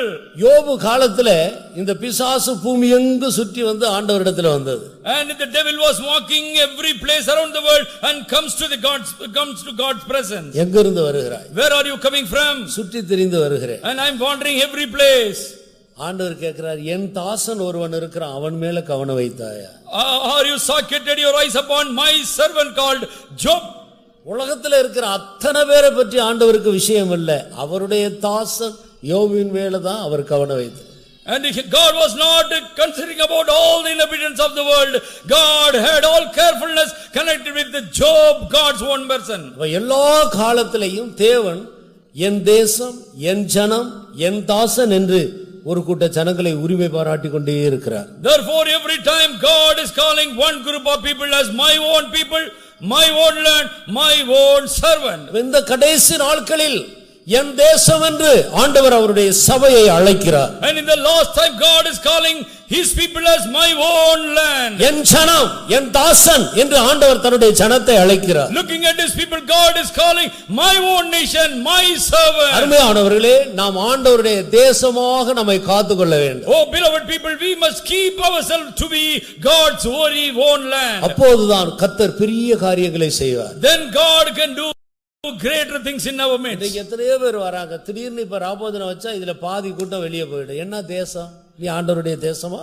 So many people are congregating now. Suppose we are having a Holy Communion right, half of the people shall be going. Are you called to be land? இன்றைக்கு மனுஷகுமாரனுடைய மாம்சத்தை புசித்து ரத்தத்தை பானம் பண்ண ஆயத்தமா இருக்கிறவர்கள் உட்காருங்கன்னா பாதி பேர் எழுப்பி போயிடும். உட்கார சொன்னா எழுப்பி போறாங்க. And suppose if I say people are having worthiness to be partakers of the flesh and blood of Jesus Christ, half of the congregation shall go. எத்தனை வருடம் இந்த சபையில விசுவாசியா இருந்து என்ன பிரயோஜனம்? And how so long you are in the believer of the church, what is the use of you? நாம் கர்த்தருடைய தேசமாய் நம்மை காத்துக்கொள்ள வேண்டும். And we must keep ourselves to be God's own land. இதை ஒரு எச்சரிப்பாக சபைக்கு அறிவிக்கிறார். And God is declaring this one to be a voice of admonishing. இந்த வாரம் இருக்கிற கூட்டங்களிலே வந்து கலந்து கொண்டு ஆழமாய் தங்களை சுத்திகரித்து சனிக்கிழமை இரவு உள்ள ராபோதன கூட்டத்திலே என் ஜனம் என்று ஆண்டவர் அழைக்கப்பட பாத்திரவான்களாய் மாற்றிக்கொள்வோமா? And let us transfigure ourselves to be God's very own land and duly taking part in all the sanctification meeting and getting ready for the Holy Communion. என் ஜனங்கள் ஒருபோது வெட்கப்பட்டு போகிறதில்லை என்று ஆண்டவர் அப்பொழுதுதான் அந்த வாக்குத்தத்தத்தை அவர்களுக்குள்ள நிறைவேற்றுவார். Then God shall fulfill his promise saying, my people shall not be put to shame. ஆண்டவருடைய ஜனமாக நம்மை காத்துக்கொள்ள வேண்டும். And we must keep ourselves to be God's own people. தேசமே பயப்படாதே. Oh, fear not, my land, God says. இந்த அனுபவத்தில் தன்னை காத்துக்கொள்ளுகிறவர்களை பார்த்து ஆண்டவர் சொல்லுகிறார் பயப்படாதே. And the people those are keeping this experience, God says, fear not, my people. நாம் முதலாவது நம்மை ஆண்டவருடைய தேசமாக காத்துக்கொள்ள வேண்டும். இரண்டாவது நாம் ஒன்றுக்கும் பயப்படவே கூடாது. Firstly, we must keep ourselves to be God's own land. Secondly, we must not have anything called fear in us. யார் பயப்படுகிறார்களோ அவர்களுக்குள்ள ஆண்டவர் பெரிய காரியத்தை செய்யவே மாட்டார். Whosoever is having a fear in them, God cannot do mighty things in them. பயப்படாமல் எதையும் செய்வதற்கு ஆண்டவருக்காக எதையும் செய்ய நாம் தைரியசாலிகளாய் நம்மை காத்துக்கொள்ள வேண்டும். And we must keep ourselves to be a person not having fear and be emboldened to anything for God. எந்த இடத்துல யாருக்கும் சுவிசேஷம் சொல்ல நாம் தைரியமா இருக்க வேண்டும். And we must be emboldened to share the gospel glad tidings to anyone at will. எந்த நேரத்திலே ஆண்டவருக்கு சாட்சி சொல்ல தைரியமா இருக்க வேண்டும். And we must be emboldened to give the witness for the Lord at any time. எதை குறித்தும் பாவம் செய்கிற ஒன்றை தவிர வேற எதை செய்வதற்கு நாம் பயப்படவே கூடாது. We shall not be afraid of anything, not having fear of anything. Only do sin only we must have fear. நீங்கள் ஆழ்ந்த அனுபவம் உடையவர்களோ கொஞ்சம் அனுபவம் உடையவர்களோ அது யாரா இருந்தாலும் சரி பெரியவர்களோ சிறியவர்களோ பயம் இருக்கிற இடத்துல ஆண்டவர் கிரியை செய்ய மாட்டார். And maybe you are very great or aged or very small, but when there is a fear, God cannot work in that sphere. ஆண்டவர் தீர்க்கதரிசிக்கு சொன்னார், நீ அவர்களுடைய முகத்துக்கு முன்னால பயப்படாத. And God said unto the prophet, but be not afraid of looking into their faces. நீ பயந்தா சத்துருக்களுக்கு முன்பாக சத்துருக்களை கண்டு நீ பயந்தா நான் உன்னை கலங்க பண்ணுவேன். And suppose you are so afraid looking into the face of the enemy, I shall put you into trouble.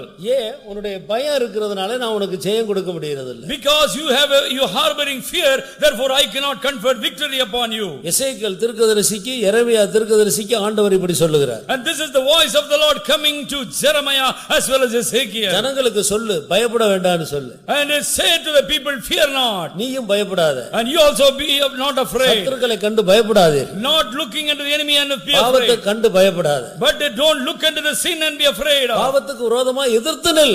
And resist the devil or the sin. நான் உன்னோடு இருப்பேன். I shall be with you. வியாதியை கண்டு பயப்படாத. Don't be perturbed connected with the sickness. மனிதர்களுடைய எதிர்ப்பு சக்தியை கண்டு பயப்படாத. Do not look into the vehement resisting of men. நீ பயப்படாமல் நின்றால் நான் உனக்காக கிரியை செய்வேன். Fearlessly if you are able to stand forth, I am going to work for you. கர்த்தர் பெரிய காரியங்களை செய்ய வேண்டுமானால் நீ பயப்படக்கூடாது. If God has to do greater things for you, you must not have fear in you.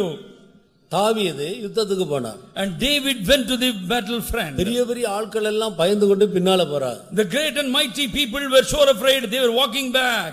பெலிஸ்தியர்களும் Goliath வந்து மிரட்டி கொண்டே இருக்கிறார். And the Philistine as the champion Goliath also terrorizing the people. இவங்க பயப்படுகிற வரைக்கும் ஆண்டவர் அவர்களுக்காக கிரியை செய்ய முடியாதபடி அவரும் தாமதித்து கொண்டே இருக்கிறார். And God was standing because they were all so afraid and therefore God could not work in their midst. இவர்கள் மத்தியிலே தைரியம் உள்ள யாராயிலும் எழும்ப மாட்டார்களா? And will there not be any person rising from the fearful Lord? One person. ஆண்டவர் எதிர்பார்த்து கொண்டே இருக்கிறார். God was looking for one sole person. திறப்பின் வாசலை அடைக்க ஒரு மனிதன் கிடைக்க மாட்டானா? Will there not be one man to stand in the breach or in the gate? ஆண்டவருடைய ஜனத்துக்கு ஜெயத்தை கொடுக்கும்படி ஆண்டவர் காத்து கொண்டு இருக்கிறார். In order to confer victory upon God's own people, God was looking for one man. சவுலை பார்த்தால் அவன் பயந்து பின்வாங்கி போகிறான். When God was looking unto Saul, Saul was trembling. பெலிஸ்தியருடைய அந்த பெலிஸ்தியனாகிய கோலியாத்தனுடைய முரட்டு வார்த்தைகளை, மிரட்டுகிற வார்த்தைகளை கேட்டு பயப்படுகிறான். And looking and hearing unto the terrorizing voice of Goliath, the Saul and the king was so afraid. தாவீதுடைய அண்ணன்மார்கள் எல்லாம் பயந்து பின்வாங்கி போகிறார். Elderly brother of David also they were afraid of. எல்லா போர் சேவர்களும் பின்வாங்கி போகிறார். All the soldiers they were drawing back from the battlefront. சவுலோடு கூட இருக்கிற மெய் காவலர்கள் எல்லாம் பயப்படுகிறார். The bodyguards of Saul also were so afraid. ஆண்டவர் காத்துக்கொண்டே இருக்கிறார். But God was awaiting for one man. தைரியசாலி ஒருவன் இல்லையே. Yet there is no encouraged or bold person. எல்லாருக்குள்ளேயும் ஒரு கலக்கம் உண்டாகிறது. But all people were so afraid. ஏனென்றால் அவர்கள் பயப்படுகிறார். Because they had the harboring fear in them. அதன் மத்தியிலே ஒரு தாவீது இந்த சத்தத்தை கேட்டு எழும்புகிறார். And in the midst of them David was a boy but he was raising up against for God. சிறு பையன். He was a lad. ஆனா அவனுக்குள்ள இருந்த அந்த தைரியம் ஒரு பெரிய கோலியாத்தை விட பெரியதாக இருந்தது. But the boldness what he was harboring within himself is greater than the stature of Goliath. ஆண்டவருக்கு ஒரு கல்லு போல தாவீது கிடைத்து விட்டார். And David became a pebble in the hand of God. வாள வயதின் குமாரர்கள் பலவான் கையில இருக்கிற அம்புகளுக்கு ஒப்பா இருக்கிறார். The young men are going to be like the arrows in the hands of the mighty man. விவாகத்துக்கு முன்னாலே தாவீதை கொண்டு கர்த்தர் செய்த காரியங்களில் ஒன்றுதான் இது. And this is one of the activity of the Lord before he was married.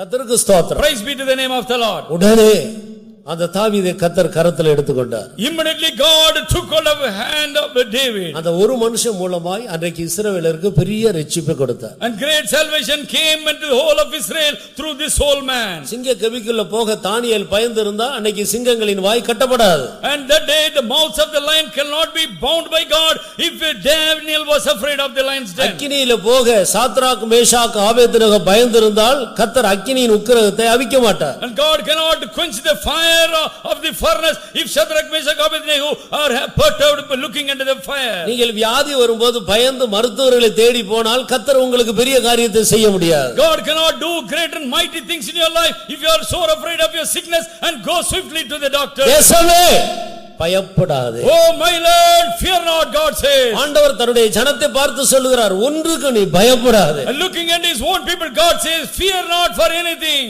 நான் இருக்கிறேன், பெரிய காரியங்களை செய்வேன். I am here, I shall do mighty things for you. ஒரு நிமிடம் எல்லாரும் கண்களை மூடு. For one moment just shut your eyes. நான் இனி பயப்பட மாட்டேன்னு ஒரு தீர்மானம் பண்ணி ஆண்டவரிடத்திலே சொல்லுவார். And make a decision, firm decision, say to the Lord, I shall not be afraid of. பைபிளை எடுத்து வைக்காதீங்க, கூட்ட முடியல. Do not close up your Bible. ஆண்டவர் சொல்லுகிறார், பயப்பட மாட்டேன்னு ஒரு தீர்மானம் எடுங்க. And God says, make a decision, I will not be afraid of anything. எல்லாரும் கண்களை மூடு. All of you shut your eyes. கைகளை உயர்த்துங்க. And raise up your arms. ஆண்டவரே, இனி நான் ஒன்றுக்கு பயப்படவே. Lord, I will not be afraid of anything anymore. பாவம் செய்கிறதை தவிர வேற ஒன்றுக்கு பயப்பட மாட்டேன். Save to commit sin only and save anything I will not be afraid of. இன்றைக்கு எத்தனையோ வாலிபர்களை பிசாசு பாவம் செய்ய தைரியசாலிகளாய் மாற்றுகிறார். And today the devil is prompting many young people to swiftly do some sinning. ஆண்டவரிடத்திலே சொல்லுங்கள். And speak to the Lord. கர்த்தாவே, நான் இன்று ஒன்றுக்கு பயப்பட மாட்டேன். Lord, I will not be afraid of anything. நான் உன் பக்கம் நிற்பேன். I shall stand by your side. நீங்கள் இருதயத்திலிருந்து அந்த வார்த்தையை சொல்லி பாருங்கள். And within your heart come out this word. நான் இயேசுவின் பக்கம் நிற்பேன். I shall stand by the side of Jesus. ஆண்டவரே, நான் உன் பக்கம் நிற்பேன். Lord, I shall be standing by your side. இனி நான் பயப்பட மாட்டேன். I shall not be afraid of.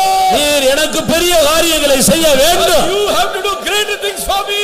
அதற்கு பாத்திரவானாக என்னை மாற்றிக் கொள்ளுவேன். Oh, make me a worthy vessel for them. இந்த தீர்மானம் எடுக்கும்போதே தேவனுடைய அபிஷேகம், ஆண்டவருடைய வல்லமை உங்கள் மேல் இறங்குகிறதை நீங்கள் உணர முடியும். And you can sense as you take the decision, the mighty power is coming upon you. Hallelujah, hallelujah. Shidabakaturabalaria hashdo. Shido alaraba hashidabalaria mo.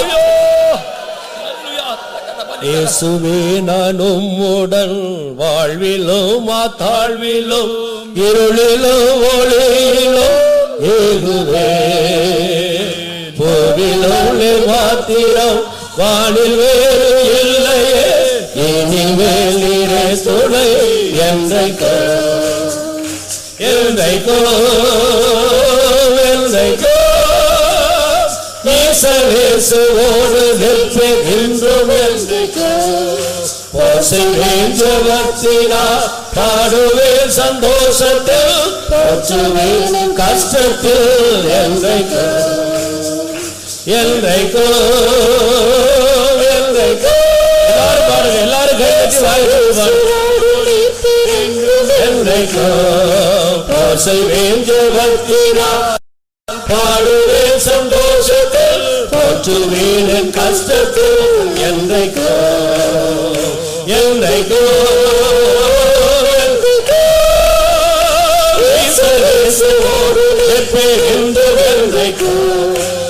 செய்வேன் ஜெபத்தினால் பாடுவேன் சந்தோஷத்தில் போற்றுவேன் என் கஷ்டத்தில் என்றைக்கோ செய்வேன் ஜெபத்தினால் பாடுவேன் சந்தோஷத்தில் போற்றுவேன் என் கஷ்டத்தில் என்றைக்கோ செய்வேன் ஜெபத்தினால் பாடுவேன் சந்தோஷத்தில் போற்றுவேன் என் கஷ்டத்தில் என்றைக்கோ செய்வேன் ஜெபத்தினால் பாடுவேன் சந்தோஷத்தில் போற்றுவேன் என் கஷ்டத்தில் என்றைக்கோ செய்வேன் ஜெபத்தினால் பாடுவேன் சந்தோஷத்தில் போற்றுவேன் என் கஷ்டத்தில் என்றைக்கோ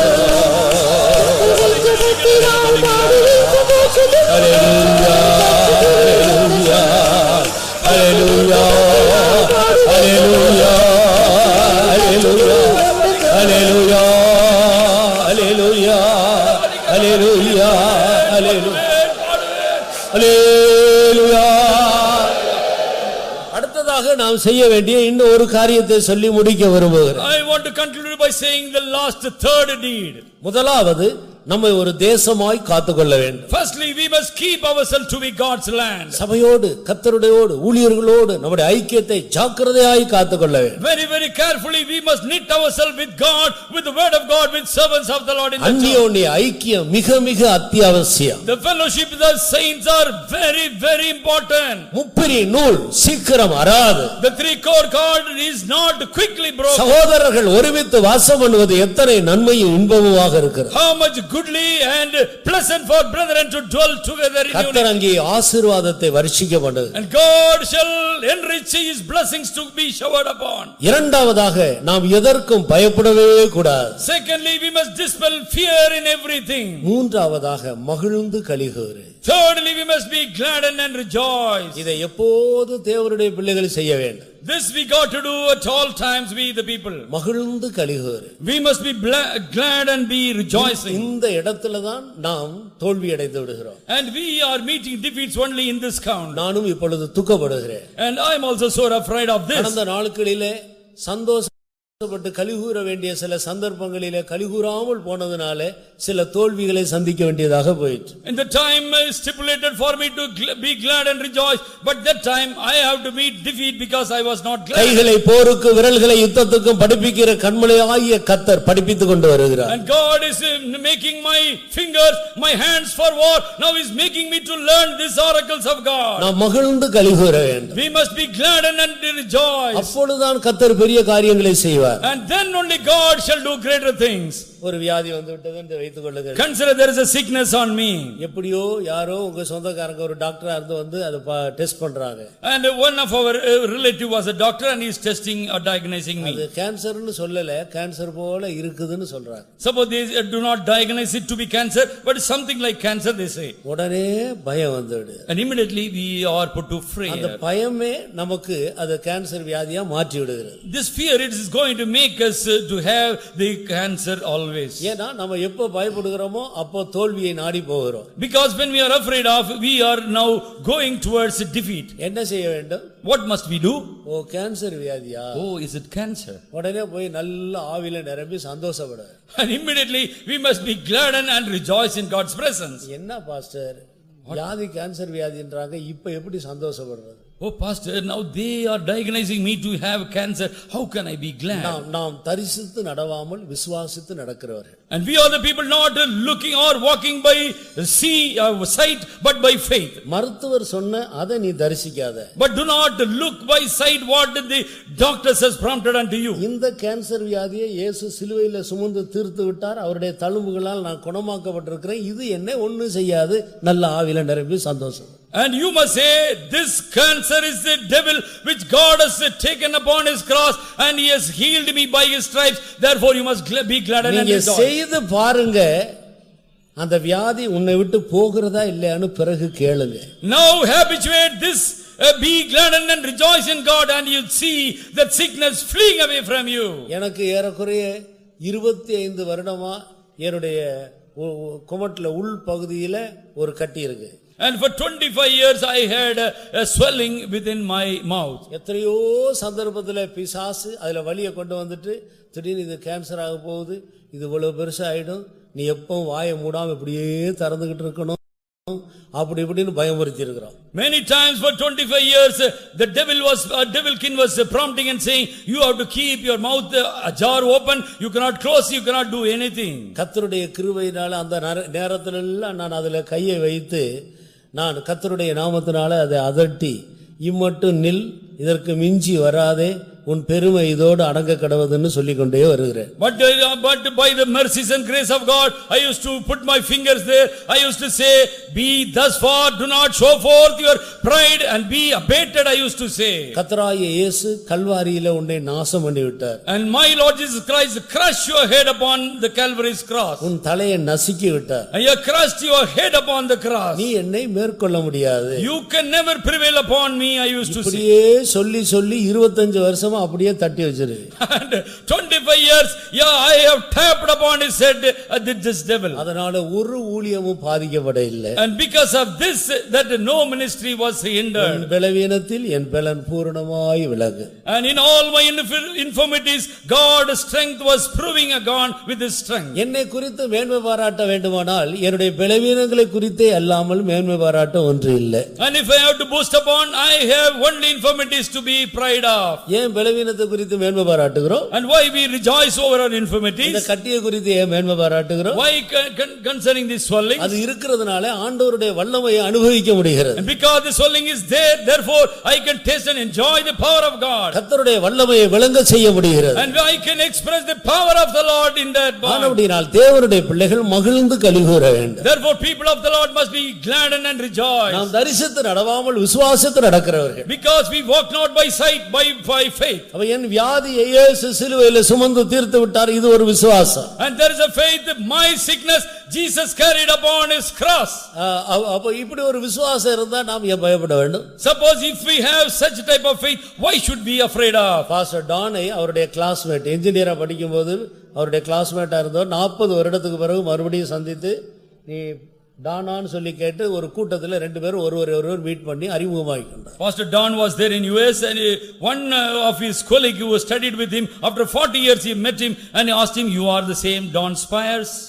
அவர் ஒரு டாக்டர், இவர் ஒரு engineer. And that person was a doctor and he was an architect. அப்ப அவரு பாஸ்டருடைய கையை பார்த்துட்டு, டான் நீ ரொம்ப பலவீனமா இருக்கிற, இன்னொரு 6 மாசத்துக்குள்ள நீ இறந்து போயிடுவ அப்படி. And that doctor said to Pastor Don, you are so feeble and they had weakness, therefore you shall die within 6 months. அமெரிக்காவில ஒரு பேர் போன ஒரு doctor. He was a very renowned physician at the US. அவர் சொன்னதெல்லாம் அப்படியே நடக்கும். And whatsoever he will say, that shall come to pass. கர்த்தருக்கு ஸ்தோத்திரம். Praise be to the name of the Lord. இப்படி சொன்ன உடனே சாதாரணமா என்ன செய்வாங்க? Normally if this is the way they report, what a person will do? பயம் வந்துரும், 6 மாசத்துக்குள்ள செத்துருவானான்னு பயந்து அந்த பயத்துல 3 மாசத்துல செத்துருவாங்க. 6 months is the time given by the doctor, but because of the fear he has to die within after 3 months. இவர் தரிசித்து நடக்கிறவர் இல்லை, இவர் விசுவாசித்து நடக்கிறவர். He was not walking by sight, but he was a believer. இப்படி சொன்ன உடனே அந்த டாக்டருடைய கையை பிடிச்சுக்கிட்டு பாஸ்டர் டான் அவர் ஏற்கனவே நல்ல உயரமா ஒரு குதிச்சு ஹல்லேலூயான்னு சொன்னாரு. But immediately pastor got a great joy. He took hold of the doctor's hand and he was a very lofty person, so he jumped and he said, shouted hallelujah. அந்த என்ஜினியருக்கு அந்த டாக்டருக்கு ஒண்ணு விளங்கல, நம்ம சொல்றது டானுக்கு புரியல போல இருக்கு. நான் சொல்றது உனக்கு விளங்குதா? இன்னும் 6 மாசம் தான் நீ இருக்க போற, உன் பாடி கண்டிஷன் அவ்வளவு மோசமா இருக்கு, நீ சீக்கிரம் சாக போறன்னு சொன்னார். And he thought because he was jumping forth and shouting forth hallelujah, he was not understanding. Therefore doctor was again playing back saying, you are going to die within 6 months. அவர் முன்னால குதிச்சதை விட இன்னும் கொஞ்சம் ஒரு அரை அடி அதிகமா குதிச்சு மறுபடியும் ஹல்லேலூயான்னு சொன்னார். And again our Pastor Don jumped furthermore and he shouted forth hallelujah. அவருக்கு விலகல பைத்தியம் முடிச்சிருச்சு போல. And he thought now pastor has now become eccentric. அப்பதான் பாஸ்டர் டான் அவருக்கு சுவிசேஷம் சொன்னார். Then Pastor Don gave the good tidings. நான் இன்னும் 6 மாசத்துக்குள்ள என் இயேசுவுடைய முகத்தை காண போகிறேன். Oh, according to your version, within 6 months time I am going to behold my Lord to whom I love. அந்த சந்தோஷம் தாங்க முடியாம தான் குதிக்கிறேன். I am jumping because of joy. I am going to meet my Savior. ஆனபடியினால் நீ மகிழ்ந்து களிகூரு. Therefore you must be glad and rejoice. யாராச்சும் உங்களை பார்த்துட்டு ஐயோ உங்களுடைய முகம், உங்களுடைய காது, உங்களுடைய பல்லு இதெல்லாம் பார்த்தா நிலவரம் ரொம்ப மோசமா இருக்கு, எனக்கு நைட்டே ஏதாவது ஆகும் போல தெரிஞ்சா நல்லா குதிங்க, நல்லா குதிங்க. If suppose somebody is looking at your limbs, your cheek, your teeth, and say that within night itself you will go, that means you must get infilling and rejoice. கர்த்தருக்கு ஸ்தோத்திரம். Praise be to the name of the Lord. இப்போ சமயத்தில் நான் pastors மீட்டிங்கு போயிருந்த போதும் இங்கேயும் சில விசுவாசிகள் ரொம்ப நாளைக்கு பிறகு பார்த்தவங்க எல்லாரும் ஐயோ பாஸ்டர் நீங்க என்ன பாஸ்டர் இவ்வளவு கருப்பா போயிட்டீங்கன்னு சொன்னார். When I visited pastors meeting also, many believers here also said, Pastor, you have become black. அப்ப நான் கேட்டேன், நான் உங்களை விட கருப்பான்னு கேட்டேன். I said, அவர் ரொம்ப கருப்பா இருக்கிறார். And he was black, but whether I am blacker than you? கர்த்தருக்கு ஸ்தோத்திரம். Praise be to the name of the Lord. கருப்பா இருந்தாலும் நான் அழகா இருக்கிறேன். And although I am pitch dark, but I am having a comeliness in me. நாளுக்கு நாள் இருதயத்துக்குள்ள கர்த்தரை அதிகமாய் நேசிக்க ஆண்டவர் கிருபை கொடுத்தாரு. And God is giving me empty number of grace to love him more and more day after day. நீங்க ரொம்ப வெயில்ல சுத்தாதீங்க, அந்த கிரவுண்ட்ல போய் சுத்தி சுத்தி கருத்தே போனீங்க.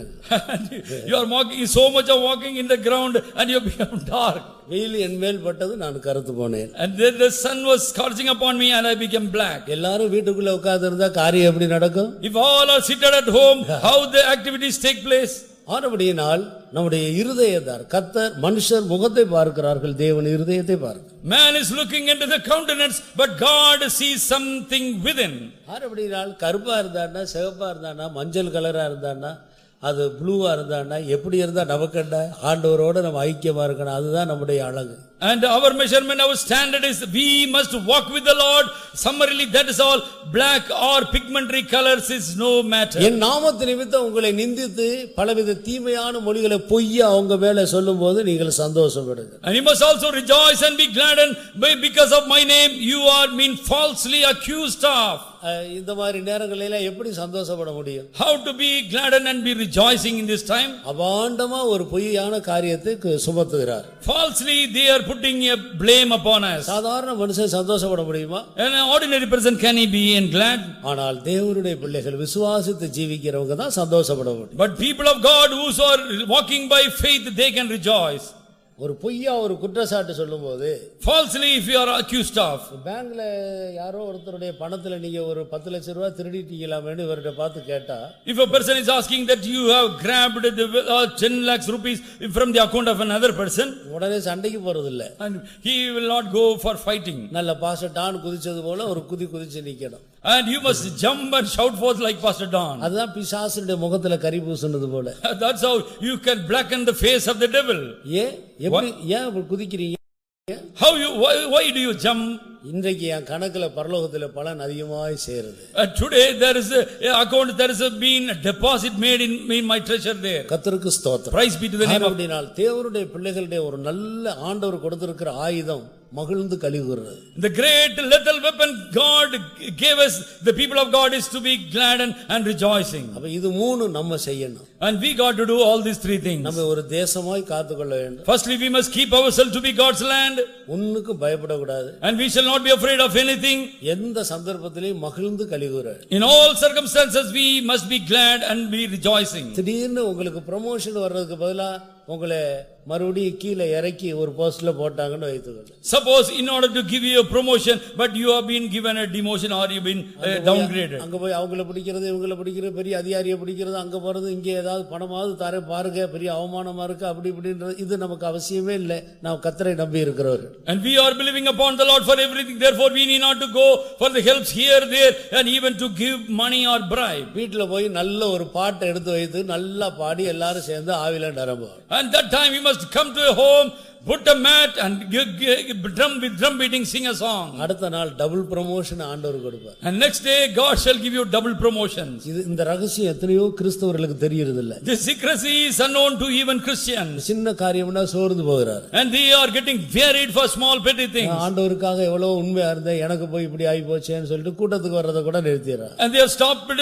coming to the church also saying I was faithful to God but God did not help me. நம்முடைய யுத்தம் மாம்சத்தோட அல்ல. Our battling is not with flesh and blood. நம்முடைய யுத்தம் எல்லாம் பிசாசோடு. Our battle is with the devil alone. பிசாசோடு யுத்தம் பண்ற விதம் இப்படிதான். And this is how we have to wage a battle with devil. பயப்பட கூடாது.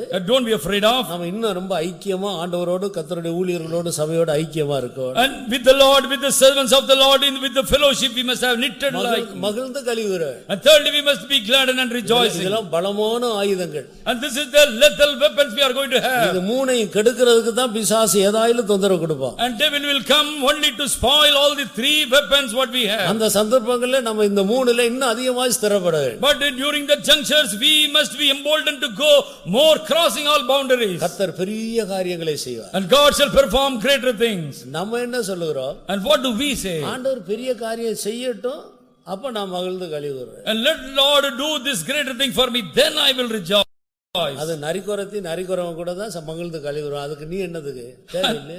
Ordinary gypsies also they will enjoy or be glad and when they receive something. எங்கயாவது ஒரு வீட்ல கல்யாணம் நடந்து நிறைய சாப்பாடு மீதியாகி வெளியே கொண்டு போய் கொட்டுனதை பார்த்துட்டா நரிக்குறதி கூட தான் சந்தோஷப்படுவான். சாப்பாடு இன்னைக்கு நமக்கு நிறைய கிடைச்சு. Suppose after a marriage so much of food has been thrown in the garbage, they will take all the gypsies. அதுக்கு என்னதுக்கு ஒரு பெந்தகோஸ்த விசுவாசியா ஊழியக்காரங்களா ஜீவிக்கணும்?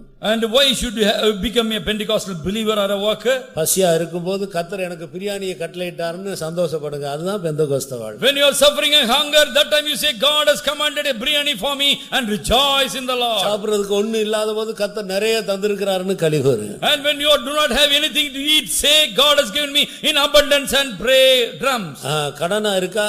கடன் வந்து விட்டதா நல்ல மகிழ்ந்து களிகூறுங்க. கர்த்தர் உங்களை கடன் கொடுக்கிறவங்களா மாற்றுவார். And when you are having so much of debts but rejoice in the Lord, God shall make you a person who is lending. இஸ்ரவேல் ஜனங்கள் எரிகோ கோட்டை தகர்ந்த பிறகு ஆர்ப்பரிக்கல, ஆர்ப்பரித்த பிறகு தான் தகர்ந்தது. The people of Israel not they rejoiced and they clapped when they the Jericho wall has fallen, but before that பவுலும் சீலாவும் அடைக்கப்பட்டதான சிறைச்சாலை அஸ்திவாரம் அசைந்த பிறகு அவங்க பாடி துதிக்கல, பாடி துதிச்ச பிறகு தான் அசைந்தது. The Paul and Silas they were not rejoicing or singing hymns for God after the foundations were shaken, but before that நீங்க மகிழ்ந்து களிகூறுங்க, கர்த்தர் பெரிய காரியம் செய்வார். And firstly you must be glad and rejoice, then God shall do greater things for you. உங்க வீட்ல கடன் இருக்கா? And do you have debts? இனி கடன் வாங்க மாட்டேன்னு தீர்மானம் பண்ணி இன்னைக்கு வீட்ல போய் உங்க மனைவி பிள்ளைகளை கூப்பிட்டு உட்கார வச்சிட்டு நல்லா பாட்டு பாடி ஆவியில நிரம்பி மகிழ்ந்து களிகூறுங்க, கடன் போயிடும். And invite all your family members with wife be seated in a mat and rejoice and sing songs, then your debt is going to go. கர்த்தர் பெரிய காரியங்களை செய்வார். God shall command greater things for you. உன் விசுவாசத்தின்படியே உனக்காக. And be it so according to your faith. அப்ப மகிழ்ந்து களிகூற விசுவாசம் தேவை. And in order to be glad and rejoice you need this faith. நடக்காத காரியத்தை நடந்ததாக விசுவாசித்து களிகூற வேண்டும். And you must have faith and you must say this has already come to a fulfillment. வியாதி இருக்கும்போது இல்லாததாக விசுவாசித்து கல்வாரியின் தழும்புகளால் சுகமானதை விசுவாசித்து களிகூற வேண்டும். And when you are having sickness, that itself you say you must believe upon the Calvary's slaining and you will say I am healed. கர்த்தர் பெரிய காரியங்களை செய்வார். For the Lord will do great things. இந்த வசனத்தை விசுவாசிக்கிறவர்கள் கண்களை மூடு. All the people those are believing this word, please shut your eyes. இன்றைக்கு என்னுடைய வாழ்க்கையில் என் குடும்பத்திலே பிள்ளைகள் மத்தியிலே பெரிய காரியங்கள் நடப்பிக்கப்பட வேண்டும். And today greater things must be performed in me, in my family, in my business. விசுவாசிக்கிறவர்கள் கண்களை மூடு. The people those are believing, please shut your eyes. கர்த்தர் பெரிய காரியங்களை செய்ய போகிறார் என்று விசுவாசிக்கிறவர்கள் கண்களை மூடு. And please shut your eyes if you could believe that God is going to do greater things for you. நாம் கர்த்தருடைய பிள்ளைகள். We are children to God. நம்மை ஒரு தேசமாக காத்துக்கொள்ளுவோம். And we are keeping forth as a land for God. நான் இனிமேல் கர்த்தரோடு அவர் சபையில் உள்ள ஐக்கியத்தில் இன்னும் அதிகமாய் உறுதிப்படுவேன். And I shall fortify myself to more and more with the knitted fellowship with the saints and the doctrine. சபையில் உள்ள ஒரு வேலைகள் சபையில் உள்ள காரியங்களை மனப்பூர்வமா உற்சாகமா வந்து நம்மளே உட்படுத்திக் கொள்ள வேண்டும். And we must willingly and voluntarily come and unite ourselves for all the activities of the church. உங்க வீட்ல உங்க மனைவி சமைக்கறாங்க, நீங்க போய் ஹெல்ப் பண்றது நல்லது. தப்பு இல்லை, ஆனா அதனால பரலோகத்துல ஒண்ணும் பலன் கிடைக்காது. Suppose you go and help your wife at home in your household chorus, but there will not be any reward from heaven. ஃபேத்தம்ல வந்து சமைச்சு பாருங்க, பரலோகத்துல கணக்குல பலன் உண்டா? But there shall be reward of recompense if you work and do this service at kitchen in the faith home. இது கர்த்தருடைய வீடு. This is the house of God. நீங்கள் கர்த்தருடைய காரியங்களிலே உங்களை ஸ்திரப்படுத்திக் கொள்ளுங்கள். And steadfast yourself in the activities of the Lord. தேசமே பயப்படாதே. Oh land, fear ye not. மகிழ்ந்து களிகூரு. And be glad and rejoice. கர்த்தர் பெரிய காரியங்களை செய்வார். For Lord shall do greater things for you. இந்த வசனத்தை விசுவாசிக்கிறவர்கள், the people those are believing this word, கர்த்தர் என்னுடைய சொந்த வாழ்க்கையிலே, God in my personal life, என் குடும்பத்திலே, in my family, N பிள்ளைகளுக்குள்ளே, in the midst of my children, என்னுடைய வீட்டிலே, in my house, என்னுடைய தொழிலிலே, in my business, என்னுடைய வேலை ஸ்தலத்திலே, in my work spot, கர்த்தர் பெரிய காரியங்களை செய்ய போகிறார். God shall command greater things. விசுவாசிக்கிறவர்கள் மகிழ்ந்து களிகூருங்க. The people those who believe, gladden and rejoice. Hallelujah, hallelujah.